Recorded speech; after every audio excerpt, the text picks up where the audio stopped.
अस्सलामु अलैकुम वरहमतुल्लाहि वबरकातुह। इन्नल हम्दुलिल्लाह नहमदुहु व नस्तईनुहु व नस्तगफिरुहु व नऊज़ु बिल्लाहि मिन शुरूरि अनफुसिना व मिन सय्यिआति अमालिना। मन यहदिहिल्लाहु फला मुदिल्ल लहु व मन युद्लिल फला हादिय लहु व अशहदु अन ला इलाहा इल्लल्लाह वहदहु ला शरीका लहु व अशहदु अन्न मुहम्मदन अब्दुहु व रसूलुहु सल्लल्लाहु तआला अलैहि व अला आलिहि व सहबिहि व सल्लम तस्लीमन कसीरा। अम्मा बाद फ़क़द क़ाल इमाम अल-बुख़ारी रहमहुल्लाहु तआला बाबु सिल्क़ि व शईर क़ाल हद्दसनी यहया इब्न बुकैर क़ाल हद्दसना याक़ूब इब्न अब्दुर्रहमान अन अबी हाज़िम अन सहल इब्न सअद क़ाल इन कुन्ना लनफ़रहु बियौमिल जुमअह कानत लना अजूज़ ताख़ुज़ु उसूल अस-सिल्क़ि फ़तजअलुहु फ़ी क़िदरिन लहा फ़तजअलु फ़ीहि हब्बातिन मिन शईर इज़ा सल्लैना ज़ुरनाहा फ़क़र्रबतहु इलैना वकुन्ना नफ़रहु बियौमिल जुमअति मिन अजरि ज़ालिक वमा कुन्ना नतग़द्दा वला नक़ीलु इल्ला बादल जुमअह वल्लाहि मा फ़ीहि शहमुन वला वदक। सम्मानित भातृमंडলী, আল্লাহ রাব্বুল আলামিনের প্রশংসা এবং প্রিয় নবী সাল্লাল্লাহু আলাইহি সাল্লামের উপর সালাত ও সালামের পর আজ জুমাবার 21শে সফর 1447 হিজরি মোতাবেক 15 আগস্ট 2025 আমাদের ধারাবাহিক আলোচনা সহিহুল বুখারীর খাবারের পর্ব নম্বর 4। ইমাম বুখারীর এই পর্বের অধ্যায় নম্বর 17। এই অধ্যায় বলছেন ইমাম বুখারী বাবু সিল্কে ওয়া শাইর। এই অধ্যায় হচ্ছে শালগম জাতীয় সবজি এবং জব মিক্স করে তরকারি খাওয়া বা তরকারি তৈরি করা, এমন তরকারি যাতে শালগম জাতীয় এক ধরনের সবজি যার নাম আরবি ভাষায় সিল্ক। এই সিল্ক যদি আপনারা গুগলে সার্চ দেন তাতে ছবি সহ পাবেন। দেখতে লাল ডাঁটা শাকের মতো, কিন্তু ঠিক লাল ডাঁটা শাক নয়, তার কাছাকাছি। ডাঁটা শাক যেমন লাল দেখতে, ঠিক কাছাকাছি ওই রকমই, পাতাগুলো কাছাকাছি ওই রকমই। তো সিল্ক এই শালগম জাতীয় এক ধরনের সবজি এবং তাতে জব মিশিয়ে বা জব পেশা বা জব ভাঙা, জব ভেঙে এক সময় আমরা দেখি ছোটকালে ঘাঁটি তৈরি করা হতো। ঘাঁটি বুঝেন? কেউ বুঝেন ঘাঁটি? বুঝেন, মানে একবারে পিসা নয়, সেগুলোকে ভেঙে দিয়ে তারপরে সেটা দিয়ে গম বা আজকাল জব নেই, কিন্তু ছোটকালে জব পাওয়া যেত, জবের ঘাঁটি হইত, সেটা বেশি শক্তিশালী হইত। আর তারপরে যখন জব উঠে গেল তার জায়গায় নিল গমে, আর গমও আস্তে আস্তে কমে গেল। তারপরে আসলো আমাদের চোখের সামনে বিভিন্ন রকম নতুন নতুন ধান, আর তার ফলন বেশি হতে লাগলো, তখন মানুষ সেদিকে ঝুঁকে গেল। তো জব এবং শালগম জাতীয় সবজি মিক্স করে তরকারি বা সবজি তৈরি করা এবং সেই খাবার খাওয়া। ঘটনা জুমার দিনের শুনানিতে বলছেন 5403 নম্বর হাদিস। হাদিস বর্ণনা করছেন সাহল ইবনে সাদ রাদিয়াল্লাহু তাআলা আনহু আনসারী। বলছেন তিনি, ইন কুন্না লানাফরাহু বিয়াউমিল জুমআহ, আমরা জুমার দিনে বড়ই খুশি হতাম। ইন কুন্না, ইন কখনো কখনো ইন্না থেকে মুখাফফাফ হালকা করা হয়, না তাসদীদকে হালকা করে। ইন মানে যদি নয়, তাহলে আরবি ভাষায় দক্ষতা না থাকলে ইন দেখলেই যদি তর্জমা করে দিবেন। ইন তানসুরুল্লাহ ইয়ানসুরুকুম। ইন সাধারণত যখন শর্তের অর্থে হবে তখন যদির অর্থ হবে, কিন্তু ইন কখনো কখনো ইন্না থেকে এসে থাকে। ইন কুন্না, ইন কুন্না নাহনুল গালিবে কোরআনে রয়েছে। ইন্না কুন্নার অর্থে নিশ্চয়ের অর্থে, নিঃসন্দেহের অর্থে। তো এখানে সেই অর্থে রয়েছে। ইন আসলে ইন্না ছিল। ইন কুন্না মানে আমরা খুব কি হইতাম, লানাফরাহ খুশি হতাম, আনন্দিত হইতাম, বিয়াউমিল জুমা, জুমার দিন আসলে। যুবক সাহাবী বলছেন জুমার দিন যখন হইতো বড়ই আমাদেরকে খুশি লাগতো যে আজকে একটা ভালো খাবার পাবো, সুবহানাল্লাহ, ভালো খাবার পাবো। কানাত লানা আজুজ, ঘটনা হচ্ছে যে আমাদের গোত্রে বা মহল্লাতে একজন বৃদ্ধা ছিলেন, আজুজ বুড়ি বৃদ্ধা ছিলেন। তা খোঁজ ওসুল সিল্কে, সে সলগম জাতীয় সবজির সেই ডাঁটাগুলো, ওসুল আসল থেকে, আসল মানে হচ্ছে জড়, শেকড় বা ডাঁটা। তো আসলুস সাজার গাছের জড়কে বলা হয়, শেকড়কে বলা হয়, আর কাণ্ডকে বলা হয় বডি। এখান থেকে আমরা বলছি এটা আসল কথা, এটা হচ্ছে আসল, বাকিগুলো হচ্ছে শাখা প্রশাখা নকল। বাপ মা আসল, ছেলে মেয়ে হচ্ছে তাদের শাখা প্রশাখা, ডালপালার মতো। তো আসল কথাটি কিন্তু অন্য ভাষাতে চলে গেছে, মূল হচ্ছে আরবি শব্দ, আসলের বহু বচন ওসুল। এইরকমই ইলমি ক্ষেত্রে আসল বলা হয় মৌলিক বিষয়কে, বুনিয়াদি বিষয়, বেসিক বিষয়কে। ইসলামের এগুলো ওসুল, হ্যাঁ, মৌলিক নীতিমালার ক্ষেত্রে ওসুল, উসুল হাদিস, উসুল ফিকহ মানে হাদিসের মৌলিক নীতিমালা, কায়দা কানুন। জি, তাহলে এই শব্দটি আসল থেকে কত অর্থে গিয়েছে? জি, বিভিন্ন অর্থে। যখন যে সাবজেক্ট হবে, যখন যে বিষয় আসবে, তখন সে অনুযায়ী তার অর্থ হবে। এখানে কিসের অর্থ বললাম? ডাঁটা, কারণ ডাঁটায় হচ্ছে কাণ্ড, জি, লতা পাতা বিশিষ্ট যেসব গাছ। তার সিল্ক নামক সবজি, তার ডাঁটাগুলি সেই মহিলা কি করত? জমি থেকে উঠাতো, নিত মানে উঠাতো। ফাতাজা আলহ ফিকিদিন লাহা, আর সেটা তার হাঁড়িতে দিয়ে পাকশাক করত। কেদর, কেদর মানে হচ্ছে পাতিল, হাঁড়ি। এই শব্দটি এখনো ব্যবহার হচ্ছে না? কেদর, আপনি হাঁড়ি পাতিল যদি কিনতে যান আর আরবি দোকানদার থাকে তো কিদরি বলতে হবে, হ্যাঁ, আর না হয় বহু বচন আপনার কদুর বলতে হবে। আর কাফকে এরা অনেক সময় তাদের মাতৃভাষায় গ বলে, যেমন আকুল ওলাকা তো আগুল্লাক, হ্যাঁ, তেমন কিদরকে গিদর বলছে, হ্যাঁ, ঠিক না? যেমন মেসরিরা জিমকে গিম বলছে, জিমকে কি বলছে?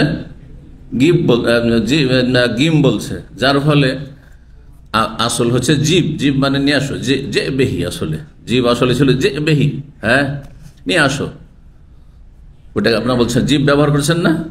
হ্যাঁ, তাহলে এখানে কি করেছেন? সংক্ষেপ করে দিয়েছেন এটাকে, হ্যাঁ, জীব যে বেহি আসলে ছিল, হ্যাঁ, নিয়ে আসো সেটি। এখন জীবকে যখন মেসরি বলো গিভ, গিভ ইংরেজি হয়ে গেল, হ্যাঁ, দাও, নিয়ে আসো, আসলে শাব্দিক অর্থ যায় জিও থেকে, যায় জিও থেকে। তো বলছেন ফাতাজালু ফি কিদরিল্লাহা, তার পাতিলে রাখত। আর পাতিলে রেখে কি করে? পাতিলে রাখার উদ্দেশ্য কি? পাক করা। সে পাক করত, জি, চুলাতে পাতিল আর পাক শাক শুরু করলো। ফাতাজালু ফি হাব্বাতি মিন শাইর, আর তাতে কয়েকটি জবের দানা দিত। এত জব নেই বাড়িতে, সুবহানাল্লাহ। মদিনায় কিন্তু জব পাওয়া যেত, গম পাওয়া যেত না। গম আসতো শাম দেশ থেকে, ফিলিস্তিন, সিরিয়া, দামেস্ক, জর্ডন, এসব দেশ থেকে, লেবানন, এসব দেশে তখন গম হইতো।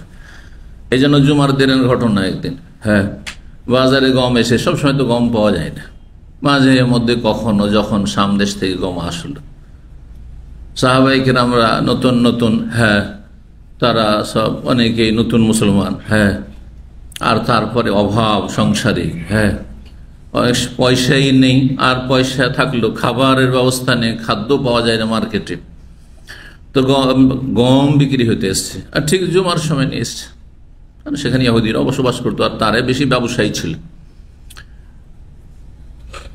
তো নবী সাল্লাল্লাহু আলাইহি ওয়াসাল্লাম খুতবা চলছে, খুতবার অবস্থায় ঘটনা জানেন, খুতবা দিচ্ছেন। শানে নজুল সূরা জুমার যে শেষ দিকের আয়াতগুলির, ওয়াইযা রাআউ তিজারাতান আও লাহওয়ান ফাদ্দু ইলাইহা ওয়া তারাকুকা কায়িমা। আল্লাহু আকবার।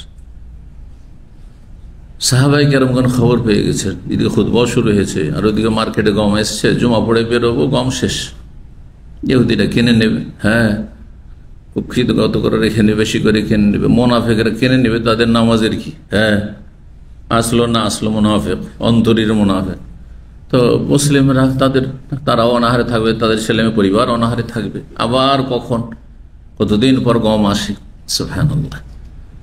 সবাই দৌড় দিয়েছে যে নামাজটা ধরে নেব, কোন গমটা কিনে নিয়ে চলে আসে। মাত্র কার জানা আছে কয়জন? ইসনাশ, মাশাআল্লাহ, 12 জন সাহাবী থেকে গেছে।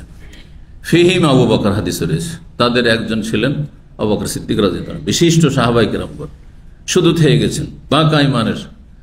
আর নতুন নতুন যারা মুসলিম তারা ছুটেছে, কারণ পেটের বিষয়টি খুব চিন্তার বিষয়। মানুষের পেটে যদি শান্তি না থাকে, আর নিরাপত্তার বিষয়, পেটের ক্ষুধা আর নিরাপত্তা, হ্যাঁ, যে আমি আরামে ঘুমাতে পারবো, হ্যাঁ, আমার ছেলে মেয়ে আরামে ঘুমাতে পারবে, কোনো ভয় নেই দুশ্মন বলে, হ্যাঁ, প্রাণ নাশের কোনো ঝুঁকি নেই, আমন, যে সিকিউরিটি, এগুলি বড় নিয়ামত দুনিয়ার।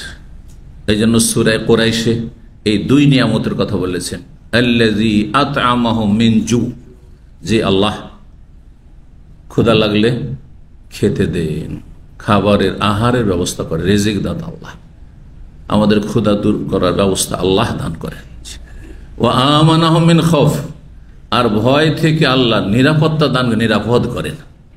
আজকে ভয় ভীতির জায়গায় যদি থাকতেন, যেখানে জানমাল, হ্যাঁ, বাড়ি ঘর, ছেলে মেয়ে স্ত্রী, কেউ নিরাপদ নাই, যতই আপনার ধন দৌলত, খাবার থাক না কেন, খেতেও পারতেন না, ঘুমাতেও পারতেন না, হ্যাঁ, বসবাস করতে পারতেন না, ঠিক না? আল্লাহর কত বড় নিয়ামত। এই নিয়ামতগুলি স্মরণ করিয়ে দিয়ে আল্লাহ কি তার আগে কি বলছেন, ফালিয়াবুদু রাব্বা হাযাল বাইত, এই যে বাইতুল্লাহ, কাবা ঘর, এই ঘরের যিনি রব, মালিক, তার ইবাদত বন্দি করো। তিনি ক্ষুধা দূর করার ব্যবস্থা করেন, তিনি আহার দেন, তিনি নিরাপত্তা দান করেন। আল্লাহ জানেন এইসব নিয়ামতের শুকরিয়া আদায়ের তৌফিক দান করেন। এই নিয়ামতগুলি সৌদি আরব পেয়েছেন, বলুন আলহামদুলিল্লাহ। দুনিয়া ঘুরে আসেন, সবচেয়ে বেশি নিরাপদ যদি কোথাও থাকেন তা হচ্ছে সৌদি আরবে। নিজের বাড়িতে এত নিরাপদ নয়, হ্যাঁ, পশ্চিমা দেশও আপনি এত নিরাপদ নয়, যতটা নিরাপদ আশেপাশের দেশও আপনি এত নিরাপদ নয় যত নিরাপদ আপনি এখানে দিন দুনিয়ার দিক থেকে আপনি এবং আপনার পরিবার এই সৌদি আরবে। বলুন আলহামদুলিল্লাহ। আর তার শুকরিয়া হচ্ছে যে সৌদি আরবের শত্রুতা করা, বিদ্বেষ রাখা, সৌদি আরবের বিরুদ্ধে অপপ্রচার করা, হ্যাঁ, গুজব রটানো, হ্যাঁ, কত, হ্যাঁ, নিমক হারাম এসব জাতি যারা খায় সবচেয়ে বেশি সৌদি আরব থেকে, আর নিমক হারামি করে, হ্যাঁ, আর বদনাম করে, কুৎসা গায় সবচেয়ে বেশি সৌদি আরব। জি, এরা দুই শ্রেণীর মানুষ, হয় এরা নাস্তিক মুনাফিক সেকুলার ইসলাম দুশ্মন, আর না হইলে, হ্যাঁ, মুশরিক মাজার পূজারী বেদাতি সুফি, এই গুমরাহ পথভ্রষ্ট। দুই পথভ্রষ্ট জাতি হচ্ছে সৌদি আরবের দুশ্মন। ভালো করে শুনে রাখেন, আল্লাহ তাদের অনিষ্ট থেকে রক্ষা করেন। তো আল্লাহর নিয়ামতের শুকরিয়া আদায় করুন, আলহামদুলিল্লাহ। সেই বৃদ্ধা মহিলা কি করত? জব এবং, হ্যাঁ, সেই সবজি, সলগম জাতীয় সবজির শেকড়গুলি বা আপনার ডাঁটাগুলি একসাথে পাক করত। এই যে সাল্লাইনা, যখন আমরা জুমার সালাত পড়ে শেষ করতাম, জোরনাহা, তখন তার বাড়িতে দেখা করতে যেতাম। জিয়ারত থেকে, জিয়ারার ভিসা বলছেন না, ভিজিট করা, সাক্ষাৎ করা, আসলে জিয়ারা মানে তার জিয়ারত করতে যেতাম, মানে তার সাথে দেখা করতে যেতাম। কি আশা নিয়ে? হ্যাঁ, যুবক ছেলে মেয়ে আর অভাবী ক্ষুধার্ত, সকাল থেকে বাসি পেটে কখন কি খেয়েছেন না খেয়েছেন, এমন নয় যে রাত্র খাবার পেয়েছেন, হয়তো তাও হয়তো পাইনি। আল্লাহু আকবার। এই আশা নিয়ে যে ওই বৃদ্ধা মহিলা কিছু না কিছু তৈরি করে, তার একটা ভালো অভ্যাস আছে, যে যায় তাকে খাওয়ায়। তো বলছে তার সাথে সাক্ষাৎ করতে যেতাম। ফাকাররাবাতহু ইলাইনা, তখন সেই বৃদ্ধা মহিলা আমাদের সামনে পরিবেশন করত সেই সবজি, যে কয়েকটা জবের দানা মিশানো। ওয়াকুন্না নাফরাহু বিয়াউমিল জুমআ মিন আজলি যালিক, আর এই জন্য আমরা জুমার দিন বেশ আনন্দিত হইতাম। জুমার দিন আসলে আগে থেকে, হ্যাঁ, বুধবার বৃহস্পতিবার সময় ঘনিয়ে আসছে, কি খেতে পাবো? ওই সলগমের সবজি খেতে পাবো, যে কয়েকটা দানা, ঘাঁটির দানা থাকবে। আল্লাহু আকবার। আমাদের সেই স্কুলগুলিতে একসময় ঘাঁটি দিত, জানি না এখন দেয় কি না। আর প্রাইমারি স্কুলে কিছু দেয় এখন? প্রাইমারি স্কুলে দেয় না? টাকা দেয় না? না টাকা না, ডেইলি স্কুলে প্রাইমারি স্কুলে ছাত্রদেরকে কি এখন কি দিচ্ছে? ইন্ডিয়া পশ্চিম বাংলা ভাত দিচ্ছে, এখন ভাত দিচ্ছে। আচ্ছা, একসময় আজকের থেকে 10-20 বছর আগে শুনেছি তখন ঘাঁটি দিত, ঘাঁটি পাক করতো আর ঘাঁটি পাক করে খাওয়াইতো। একজন মহিলা থাকতো, সে পাক করতো, তার একটা চাকরি ছিল, ও এই খাওয়াইতো। আমি প্রাইমারি স্কুলে পড়েছি, তখন 1 পিস পাউরুটি দিত, 1 পিস করে, 1 পিস অথবা 2 পিস ভুলে গেছি, কারণ সে তো 1974-75 কথা বলছি, হ্যাঁ 73-74-75 এই সময়গুলি প্রাইমারি স্কুলের সময়। তো 1 পিস বা 2 পিস পাউরুটি দিত, তাতেই যে কত খুশি। হ্যাঁ, কেউ কেউ পাউরুটি বেঁধে নিয়ে আসতো মায়ের জন্য, হ্যাঁ ছোট ভাই বোনের জন্য। সুবহানাল্লাহ। হ্যাঁ, যেসবের এখন কোনো মূল্য নেই আপনাদের কাছে, কারণ পয়সা হয়েছে দুটো। আল্লাহ শুকরিয়া আদায় করুন, আলহামদুলিল্লাহ। তা জুমার দিন আমরা খুব খুশি হইতাম, মিন আজলে জালেক, এই জন্যই যে জুমা আসলেই এই সবজিটা ওই বৃদ্ধার বাড়িতে খেতে পাবো। ওমা কুন্না নাতাগাদ্দা ওয়ালা নাকিল, আর আমরা সকালের খাবারও খেতাম না।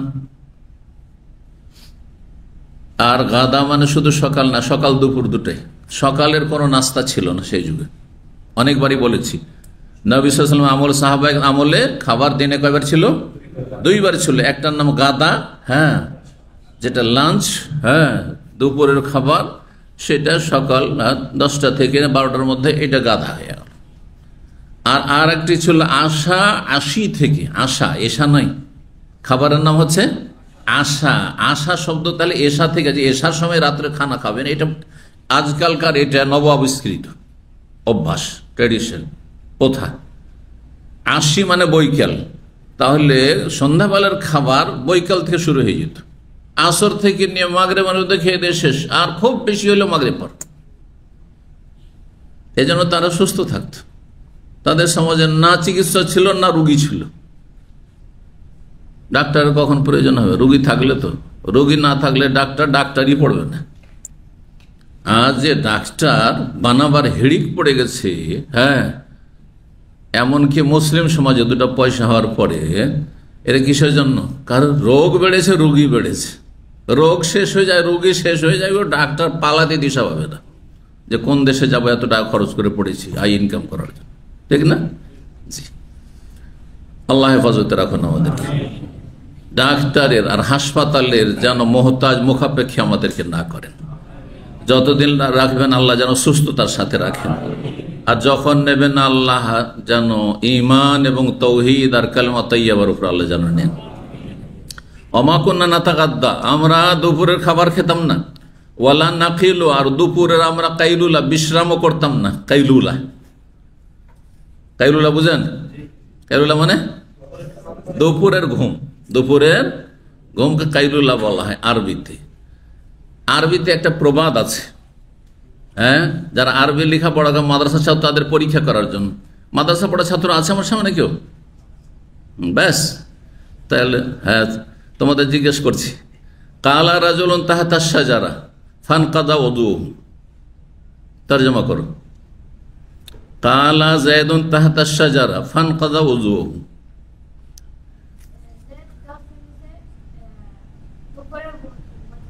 হ্যাঁ, ওযু ভেঙে গেছে, মাশাআল্লাহ, পাস, তো প্রাইজ দিতে হবে। কালা মানে কি? কালা মানে আপনার জন্য কথা বলা, তাই না? কাল আল্লাহ তাআলা, মহান আল্লাহ বলেছেন, বললাম না? হ্যাঁ, কাল আল ইমাম আল বুখারী, ইমাম বুখারী বলেছেন, কিন্তু এখানে কালা যায়েদুন মানে যায়েদ দুপুরে ঘুমিয়েছে, তরজমা করলো না? কালা যায়েদুন তাহতা শাজারা, যায়েদ নামক ব্যক্তি দুপুরে গাছের তলে ঘুমিয়েছিল, দুপুরে বিশ্রাম করেছিল। ফানকাদা ওযু, তখন তার ওযু নষ্ট হয়ে গেছে। তার ওযু কি হয়েছে? ওযু ভেঙে গেছে, বুঝলেন? আর যদি কালা মানে বলা, হ্যাঁ তার কি অর্থ হবে? কালা যায়েদুন তাহতা শাজারা, গাছের নিচে যায়েদ কথা বলেছে, তখন ওযু ভেঙে গেছে। কথা বললে কিসের ওযু ভাঙবে? বুঝতে পারলেন? জি, কি বলছিলাম এইখানে ওই যে, তবে এই কালা কেমন করে বুঝবে যে কালা মানে কথা বলা না কালা মানে দুপুরে ঘুমানো? মোজারেতে নিয়ে গেলে কালা ইয়াকুলো, হ্যাঁ নাসারা ভাবে যখন যাবে কালা ইয়াকুলো, তখন তার মানে কথা বলা। আর কালা ইয়াকিলো দারাবা এজরেবর ওজনে যখন যাবে, যে নাকিলো আছে, তখন কালা ইয়াকিলো দারাবা এজরেবর ইয়াকিলো, তখন ওর মানে হবে দুপুরে বিশ্রাম করা।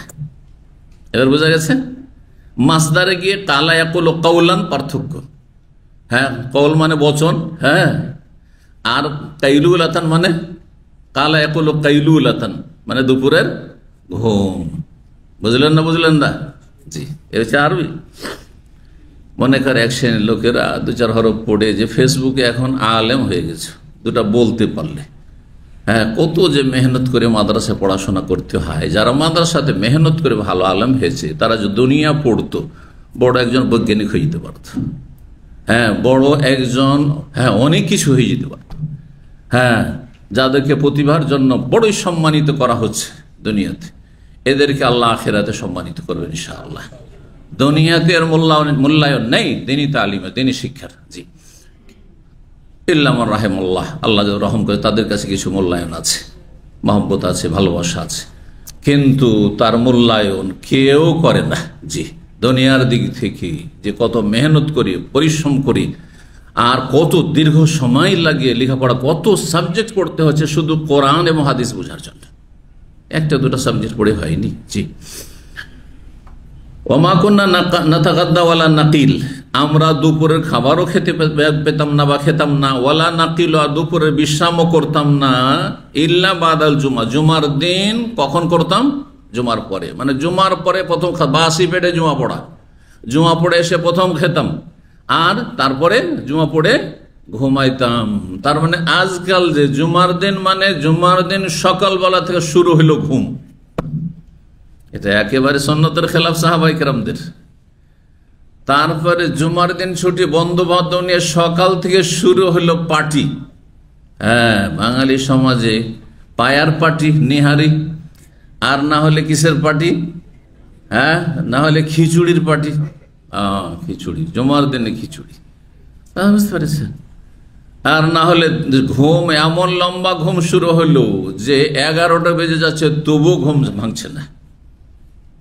যদি মসজিদের বাইরে কোনো সময় থাকেন তো দেখতে পাবেন কিছু লোক কিভাবে খুতবা শেষ হয়ে গেছে, জামাত শেষ হতে যাচ্ছে, নামাজ শেষ হতে যাচ্ছে, আর মুসাল্লা বগলকারী কি যে দৌড় দিচ্ছে, আর তারপরে রোদরে এসে যেখানে ইচ্ছা সেখানে রাস্তাতে, এইদিকে মসজিদ রোডের ওপারে ওইখানে মুসাল্লা বিছিয়ে নামাজ পড়ছে। হাই হাই, এদের কি নামাজ হবে?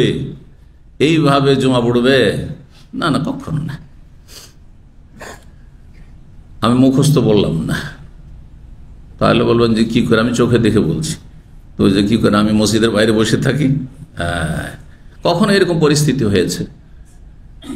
অনেক আগের কথা বলছি, খাবজিতে বক্তব্য ছিল বৃহস্পতিবার রাত্রে, বক্তব্য সম্মেলন ছিল, বক্তব্য করে চিন্তা করল রাত্রেই চলে যাব। তখন 2002-3-4 হ্যাঁ সময়, তখন নিজের কাছে কার্ড আর দিনী ভাইরা ওই রকম কেউ ছিল না, তো ওই সব বাসে চাপলাম। বাস এসে নামাইলো এখানে আপনার ওই 10:30-11টার দিকে নামাইলো সম্ভবত। আর তারপরে সেখান থেকে টান দিয়ে এলাম, এসে জুমা মসজিদে জুমা ধরার জন্য। তো দেখছি যে লোক দৌড় দিচ্ছে, হ্যাঁ দৌড় দিচ্ছে জুমা মসজিদের দিকে। কথা বুঝতে পারছেন? আমার আস্তে আস্তে আর উজু করতে জামাত চলে গেল, শেষ হয়ে গেল, ওখানেও পেলাম না। তখন এখানে জমা মসজিদ বক্তিয়া ছিল, চিন্তা করলাম যে দেখি আরেকটু হাঁটি, গাড়ি তো ছেড়ে দিয়েছি, এখন হাঁটতে হবে। তো সেখান থেকে হেঁটে আব্দুল ওয়াহেদ মসজিদে গেলাম। কোথায় আছে আব্দুল ওয়াহেদ মসজিদ? আব্দুল ওয়াহেদ ফার্নিচার, হাইয়ন না খেলে, এই সিগন্যাল, পরের সিগন্যাল আপনার টয়টার দিয়ে যেতে আছে না, কি মসজিদ মাদ্রাসার কাছে। সেই মসজিদে গিয়ে কোন রকম করে, নিচেও জায়গা না ওপরে গিয়ে কোন রকম করে দ্বিতীয় রাকাত করলাম। এই দৃশ্যগুলো, এইরকম পরিস্থিতি কখনো কখনো দেখেছি যে হায়রে মুসল্লিদের অবস্থা। এইভাবে ঘুমিয়ে জান্নাত পাওয়া যাবে? হ্যাঁ, যে জুমার গুরুত্ব আপনার কাছে নেই, তাহলে 5 ওয়াক্ত নামাজেরই কি গুরুত্ব আছে আপনার কাছে?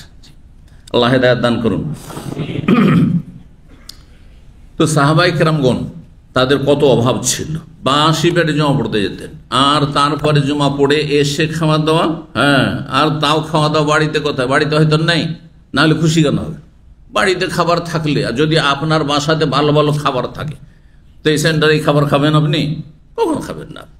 আশেপাশে যদি বাসা থাকে বিশেষ করে, আর খাবার ভালো খাবার আছে, তাহলে আপনি এখানে খাবেন না। তার মানে বাড়িতে গিয়ে মায়ের কাছে খাবার পাবেন না। সাহল ইবনে সাদ ওই বৃদ্ধার কাছে গেলে কিছু তৈরি করে গিয়ে এটা খেতে পাবো, আর সেটা হচ্ছে সবচাইতে মজার খাবার, এই খাবার তাদের কাছে। আল্লাহু আকবার। তা আমরা খুব দুইবার করে বলছে আমরা খুব খুশি হইতাম জুমার দিনে। এখান থেকে ফোকাহে কেরামগণ যারা বলছেন যে জুম্মার জন্য জাওয়াল শর্ত নয়, মানে জুম্মা পড়ার জন্য মাথার উপর থেকে সূর্য গড়তে হবে, ঢলতে হবে, এই শর্ত নেই। এটি ইমাম আহমদ রাহিমাহুল্লাহর মত, এটি বেশ কিছু আইম্মা কেরামদের মত। চার ইমামের মধ্যে ইমাম আহমদ রাহিমাহুল্লাহ এবং ইমাম আহমদ চার ইমামের মধ্যে সবচেয়ে বড় মুহাদ্দিস ছিলেন। তিনি বলছেন জুম্মা জাওয়ালের পরেও পড়া যায়, মানে মাথার উপর থেকে সূর্য গড়ার পরেও পড়া যায়, কারণ জোহরের সাথে কিছু কিছু দিক থেকে সদৃশ্যতা আছে, সব দিক থেকে নেই। আবার জুম্মা জাওয়ালের আগেও পড়া যায়, 10:30, 11টা জাওয়াল হয়নি, তখনও যদি জুম্মা পড়ে জায়েজ ইমাম আহমদের কাছে, হাম্বলি মাযহাবে। কারণ কিছু কিছু বেশ কিছু দিক রয়েছে, সেই দিকগুলি যদি আপনি লক্ষ্য করেন তাহলে জুম্মার সদৃশ্যতা রয়েছে ঈদের সালাতের সাথে। জি, জুমার মিল রয়েছে কিসের সাথে? ঈদের সালাত। ঈদের সালাত কখন? জাওয়ালের পরে না জাওয়ালের আগে, সকালবেলা? জি।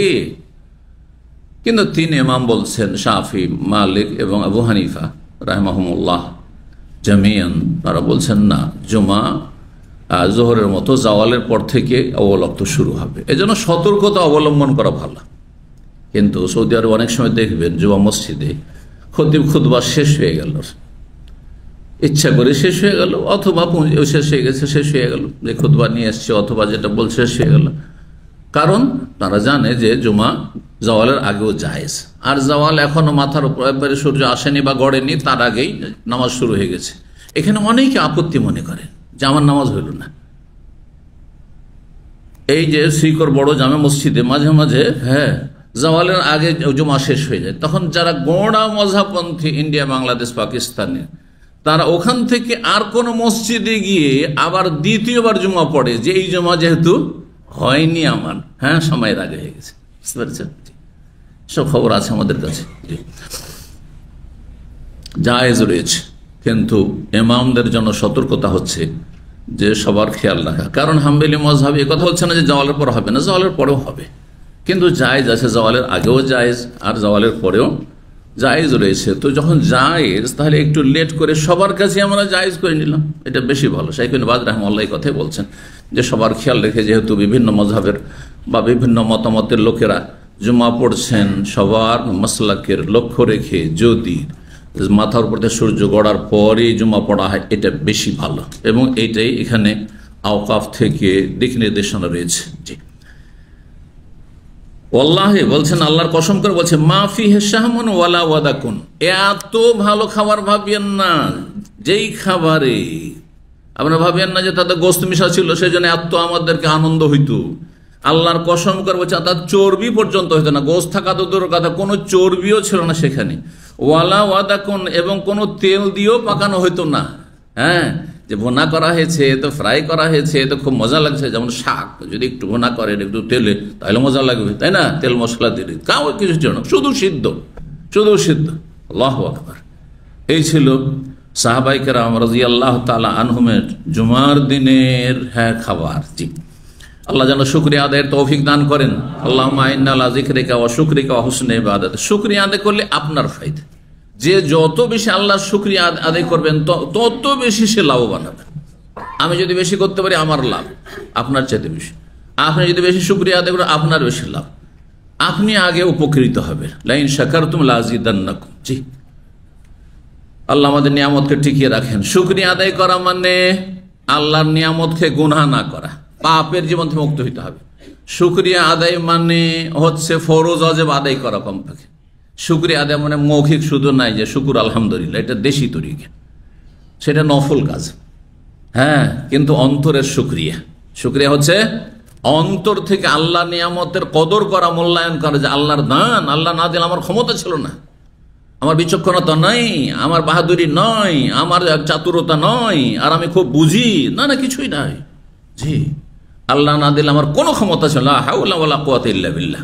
এর বাস্তবায়ন করা, শুধু জিকির করলে হবে না, এর বাস্তবায়ন করতে হবে যে আমার কোনো ক্ষমতা নেই, কোন রকমের আমার সামান্য ক্ষমতা নেই, যদি আল্লাহ ক্ষমতা না দেন, আল্লাহর দান ইল্লা বিল্লাহ।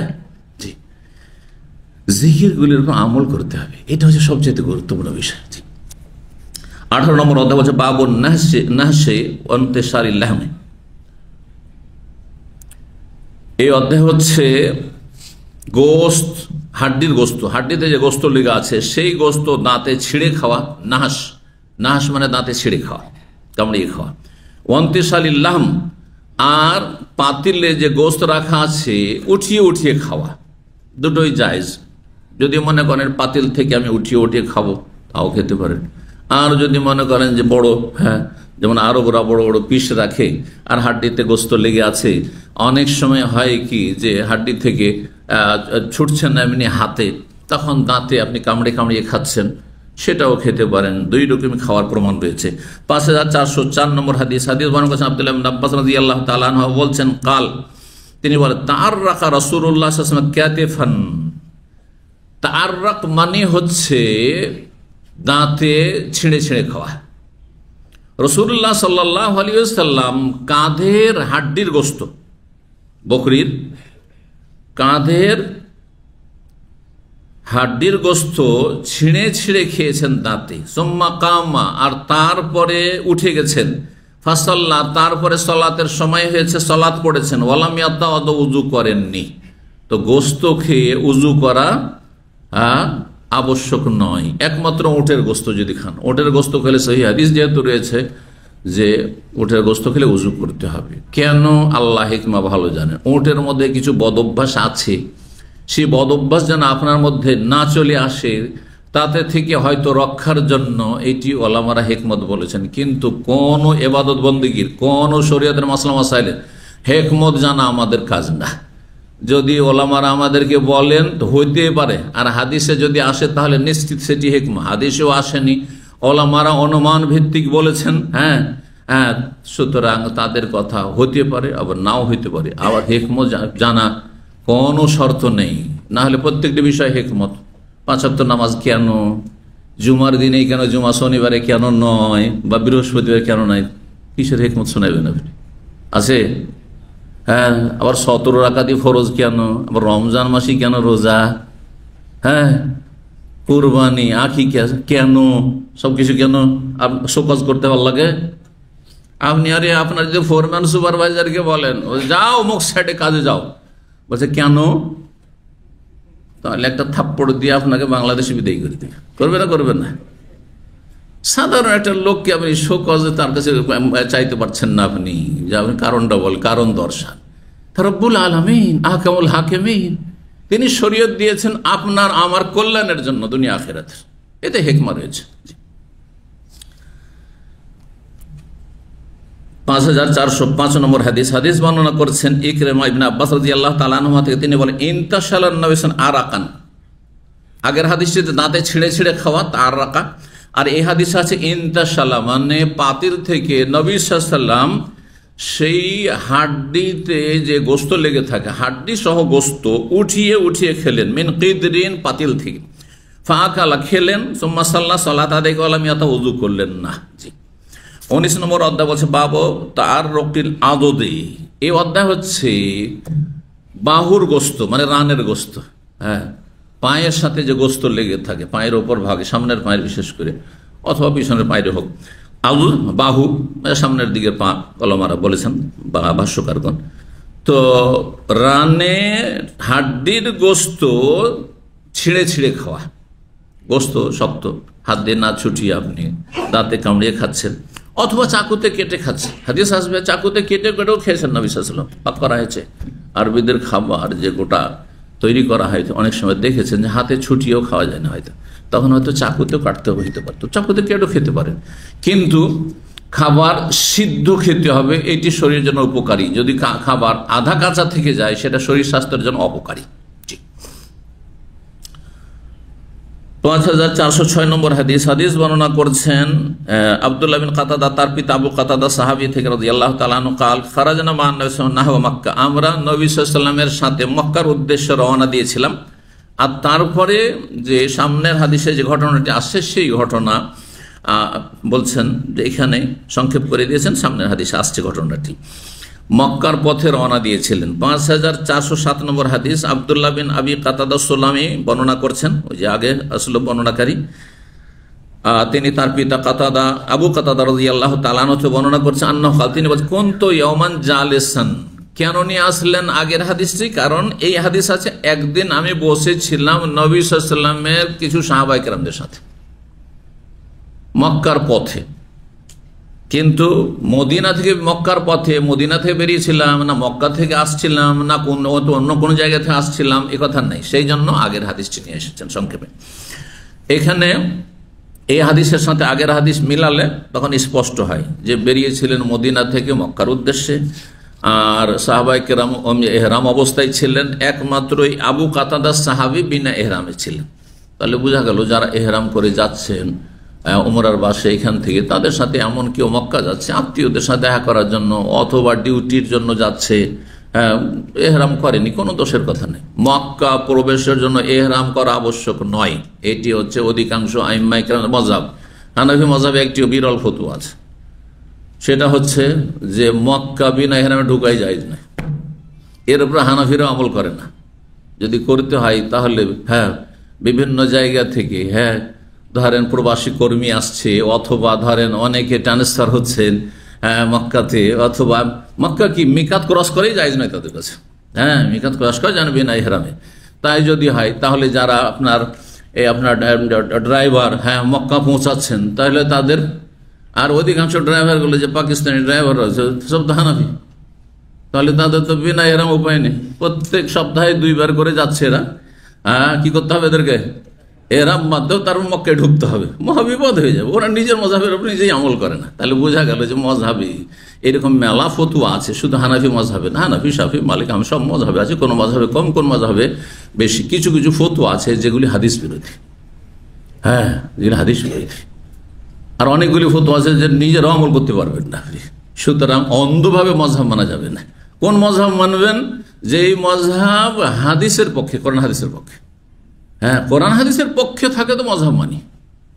তাহলে মযহাব সম্পর্কে অনেক সময় জিজ্ঞাসা করে আপনাকে, যে আপনি মযহাব মানেন না?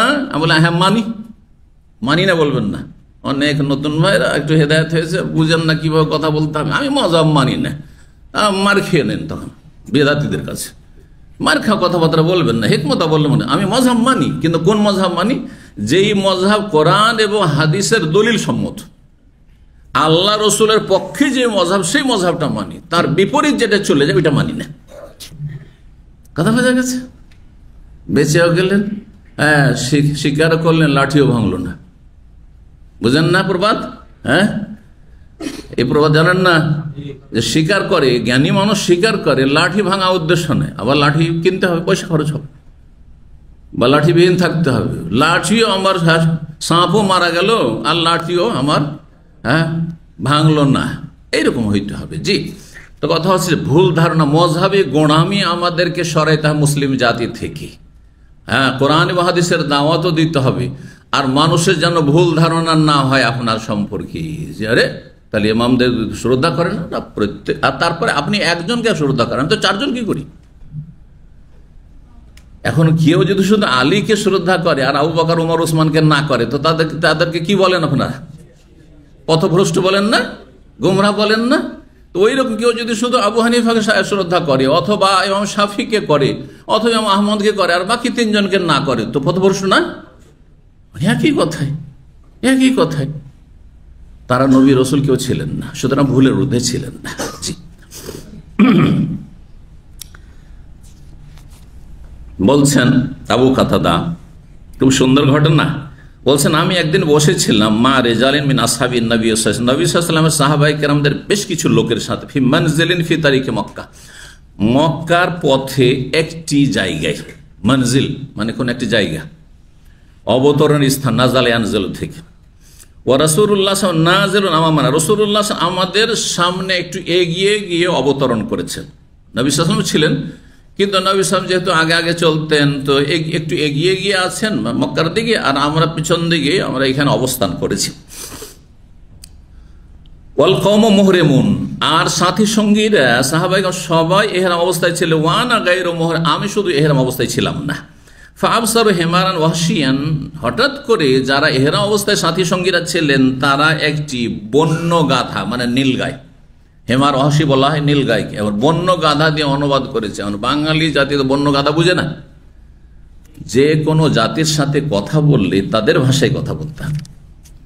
এটি একটু ফর্মুলা শুনে রাখেন, বলছেন না, এক ভাষার গালি আর এক ভাষার বলি, বুঝেন তো? এটা দেখেন, আপনি এক অঞ্চলে গিয়ে ওইটা বলি, কোনো ব্যাপার না, বলছে কথা, আর এক ভাষায় ওইটাকে গালি মনে করা হয়। এর উদাহরণ আমি দিই, কিন্তু একটি উদাহরণ দিই তাহলে এখানে, হ্যাঁ, কারণ আপনারা অনেক সময় বাংলাদেশের মধ্যে অনেক জায়গায় আপনি আপনার এলাকার বলি আর এক জায়গায় গালি, তবে মার খেয়ে নেবেন। কিন্তু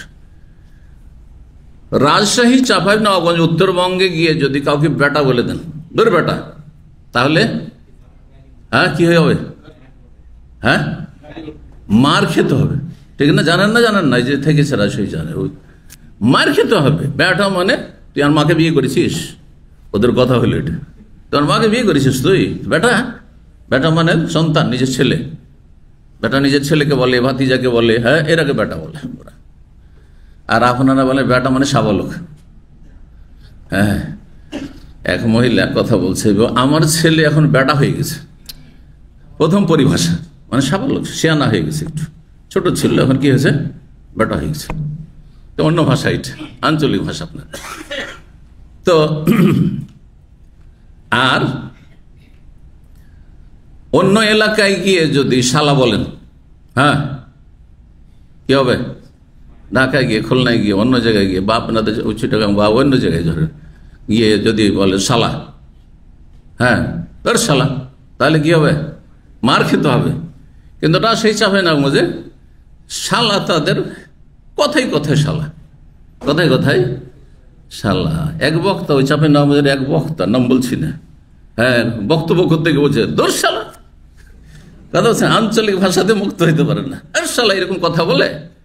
হ্যাঁ, তো শালাটা তাদের, হ্যাঁ, তাকিয়ে কালাম, এটাকে উর্দুতে বলা তাকিয়ে কালাম, মানে কথায় কিছু কিছু শব্দ থাকে যেগুলো কোনো অর্থ হয় না, উদ্দেশ্য হয় না, কথা বলছেন না? যেমন বাংলায় কিছু কিছু অঞ্চলে অনেকে বলেন কথায়, প্রত্যেক কথাতে কথাতে কথাতে, যাবো আর কি, খেলাম আর কি, হ্যাঁ হ্যাঁ, এই বললাম আর কি। শুনেছেন না শোনেননি?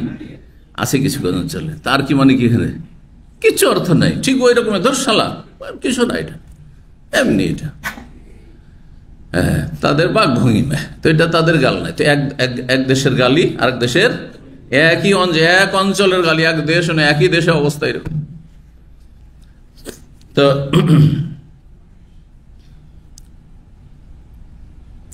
চলেন, তো কি বলছিলাম? হেমারান ওয়াহশিয়ান মানে সেটা কি ছিল? নীলগাই ছিল। ওয়ানা মাশগুলুন, সেই সময় আবু কাতাদা বলছেন আমি যে এহরামবিহীন আছি, আমি তখন ব্যস্ত ছিলাম, খেয়াল করিনি। আখসেফুন নালি, আমার স্যান্ডেল ছিঁড়ে গিয়েছিল, তাই স্যান্ডেল আমি ঠিক করছিলাম, স্যান্ডেল সেলাই করছিলাম। ফালাম ইউজুনানি, হ্যাঁ, ফালাম ইউজেনুনি, ফালাম ইউজেনুনি, আজানা ইউজেনু, ফালাম ইউজেনুনি লাহু, আমাকে তারা জানায়নি, জানতে দেয়নি। কারণ যদি জানিয়ে দেয় যে এই যে নীলগাই, তাহলে তাদের জন্য খাওয়া হারাম হয়ে যাবে, কারণ তারা সহযোগিতা করে দিল।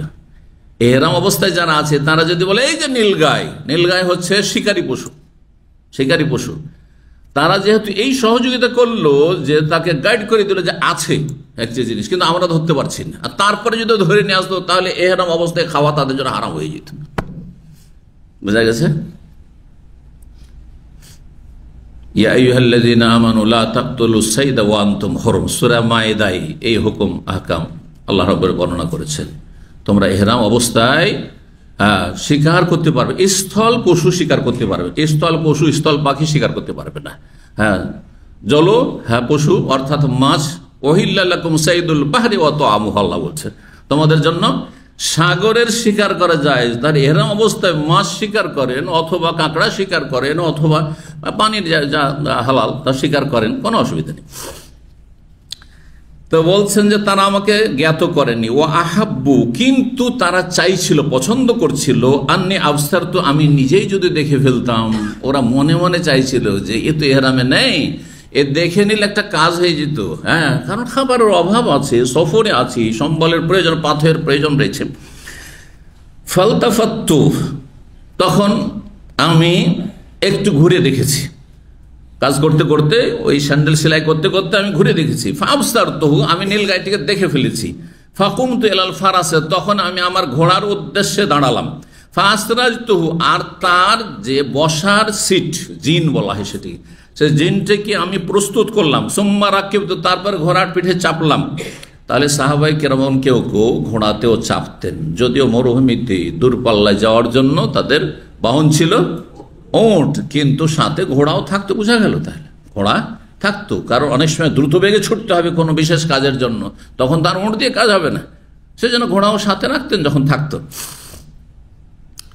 বলছেন যে আমি চড়লাম আমার ঘোড়ার পিঠে, ওয়ানাসিতু সাওতা ওয়া রুমহা, কিন্তু আমি আমার চাবুক আর আমার বর্শা ভুলে গেলাম। শিকার করবো কি দিয়ে?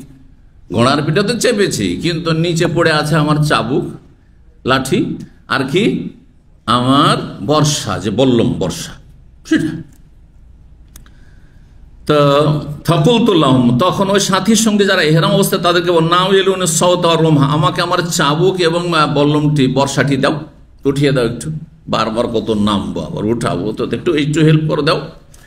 তারা তো মাসলা জানছেন যে না, কোনো সহযোগিতা করা চলবে না, নাহলে তো খেতে পাবো না, মানে তাহলে তো আমাদের জন্য হারাম হয়ে যাবে।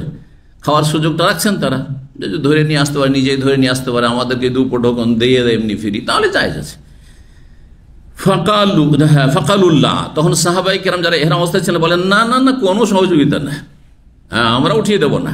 ওয়াল্লাহি, আল্লাহর কসম করবো, লা নুঈনুকা আলাইহি বিশাইইন, কোনো রকম সহযোগিতা করবো না, সামান্যতম কোনো সহযোগিতা করবো না। ফাগাযিবতু, আমি খুব রেগে গেলাম, রাগান্বিত হইলাম, চাইলাম, আর ঘোড়ার পিঠে চড়েছি, তাড়াহুড়া করছি, না হইলে হয়তো হাতছাড়া হয়ে যাবে, শিকারিটি পাবো না। ফানাজালতু, আমি নিজেই নামলাম ঘোড়ার পিঠ থেকে। ফাখাযতুহুম, আর তারপরে ওই দুটো নিলাম, কি চাবুক এবং বর্ষা। সুম্মা রাকিব, তারপরে ঘোড়ার পিঠে চাপলাম। ফাশাদাতু আলাল হিমারে, তারপরে আমি ছুটলাম বা হানা দিলাম, কিসের ওপর? সেই বন্য গাধা বা নীলগাইয়ের ওপর। ফাআকারতু, আর সেটাকে আহত করে ফেললাম, জখম করে। রক্ত যদি ঝরিয়ে দেওয়া হয় আর তারপরে সেটা যদি মারা যায়, রক্ত ঝরিয়ে দিচ্ছেন, শিকার করার সময় রক্ত ঝরিয়ে দিচ্ছেন, আর বিসমিল্লাহ বলে আপনি আঘাত করেছেন, বিসমিল্লাহ, আর তারপরে রক্ত ঝরে গেছে। যদি বেঁচে যাওয়া অবস্থায় পান তাহলে তো জবাই করবেন, তাই না? কিন্তু বেঁচে যাওয়া অবস্থায় পাননি, আপনি পালাতে পালাতে পালাতে মরেই গেছে, আর জবাই করার সুযোগ পেলেন না, তাহলে এই পশু খাওয়া যাবে? মাসলা কে বলে? যা বলবে সব এইভাবে না, যে বলবে হাত তুলুক। হ্যাঁ, একজন খাওয়া যাবে? খাওয়া যাবে, মাশাআল্লাহ। হ্যাঁ, বিসমিল্লাহ বলে, কিন্তু ওই যে জবাই করতে পেল না, গলায় জবাই করা হলো না, লেগেছে, পেছন দিকে লেগেছে, রক্ত ঝরেছে। কিন্তু যদি রক্ত না ঝরে, বাড়ি খেয়েছে শুধু, লাঠির বাড়ি, হ্যাঁ, বা পাথরের বাড়ি, আর কোনো রক্ত ঝরেনি, তাহলে কিন্তু হারাম, তাহলে হারাম। কিন্তু যদি রক্ত ঝরে যায়, গলা যে জবাই হলো না, জবাইয়ের জন্য যে বিধান রয়েছে সেটা হইল না, তাহলে গলায় জবাই করা এইরকম পরিস্থিতিতে ফরজ নাই। যখন আপনি নিজেই ধরে পশুকে, হ্যাঁ, পশু আপনার হাতেই রয়েছে আর জবাই করছেন, তখন গলাতে জবাই করবে, যে তরিকা আছে, সন্ন্যতের তরিকা। কিন্তু ধরেন পশু নিজের বাড়ির, হ্যাঁ, গরু এমন পালিয়েছে যে ধরতেই পারছেন না, কোরবানির গরু অনেক সময় পালিয়ে যায়, এরকম এমন পালিয়েছে আর ধরতে পারলেন না, তাহলে আপনি আঘাত করে দেন, আপনি, হ্যাঁ, ধারালো অস্ত্র দিয়ে, আর তাতে যদি রক্ত ঝরে যায় আর তারপর ধরতেই পারলেন, সে মরে গেল, তাহলে সেটা বিসমিল্লাহ বললে, হ্যাঁ, আপনার জন্য হালাল হয়ে গেল। হ্যাঁ, ইজতিরারি, আপনার তাজকিয়া মানে হালাল করা। তো বলছেন মাসলা অনেক আছে, এই শিকারীর মাসলা ইনশাআল্লাহ শিকারীর পর্ব আসছে, এক দুটি পর্ব পরে।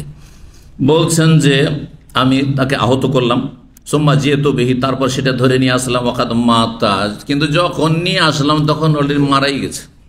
হ্যাঁ, নীলগাইটি মরে গেছে। এই জন্য মশলা বললাম যে মরে গেল তো মরা জন্তু খাওয়া যাবে? কি জন্য খাওয়া যাবে?